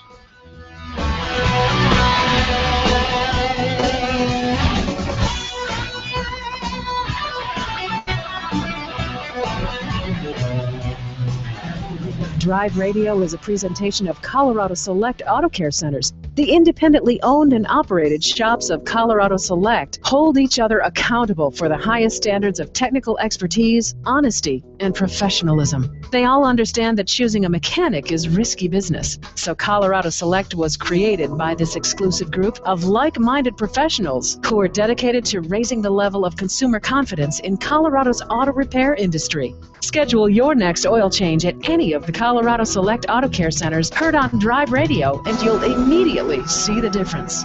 For the complete list of all the member shops in the state, visit drive-radio.com. Learn how to achieve peace of mind in retirement from your local trusted advisor, Brian Ditton, on the Financial Safari Radio Show, now airing Sunday mornings at 7 on KLZ 560, The Source. If you enjoy your life, your freedoms, your opportunities as much as I do, hug a mother this week. This is Molly Vogt with the AmeriChicks. We'll be dedicating Sunday's show to all the mothers out there that made our freedoms possible. Some were married to founding fathers like Martha Washington and Abigail Adams. Some fought for our right to vote like Susan B. Anthony. But all of these women are mothers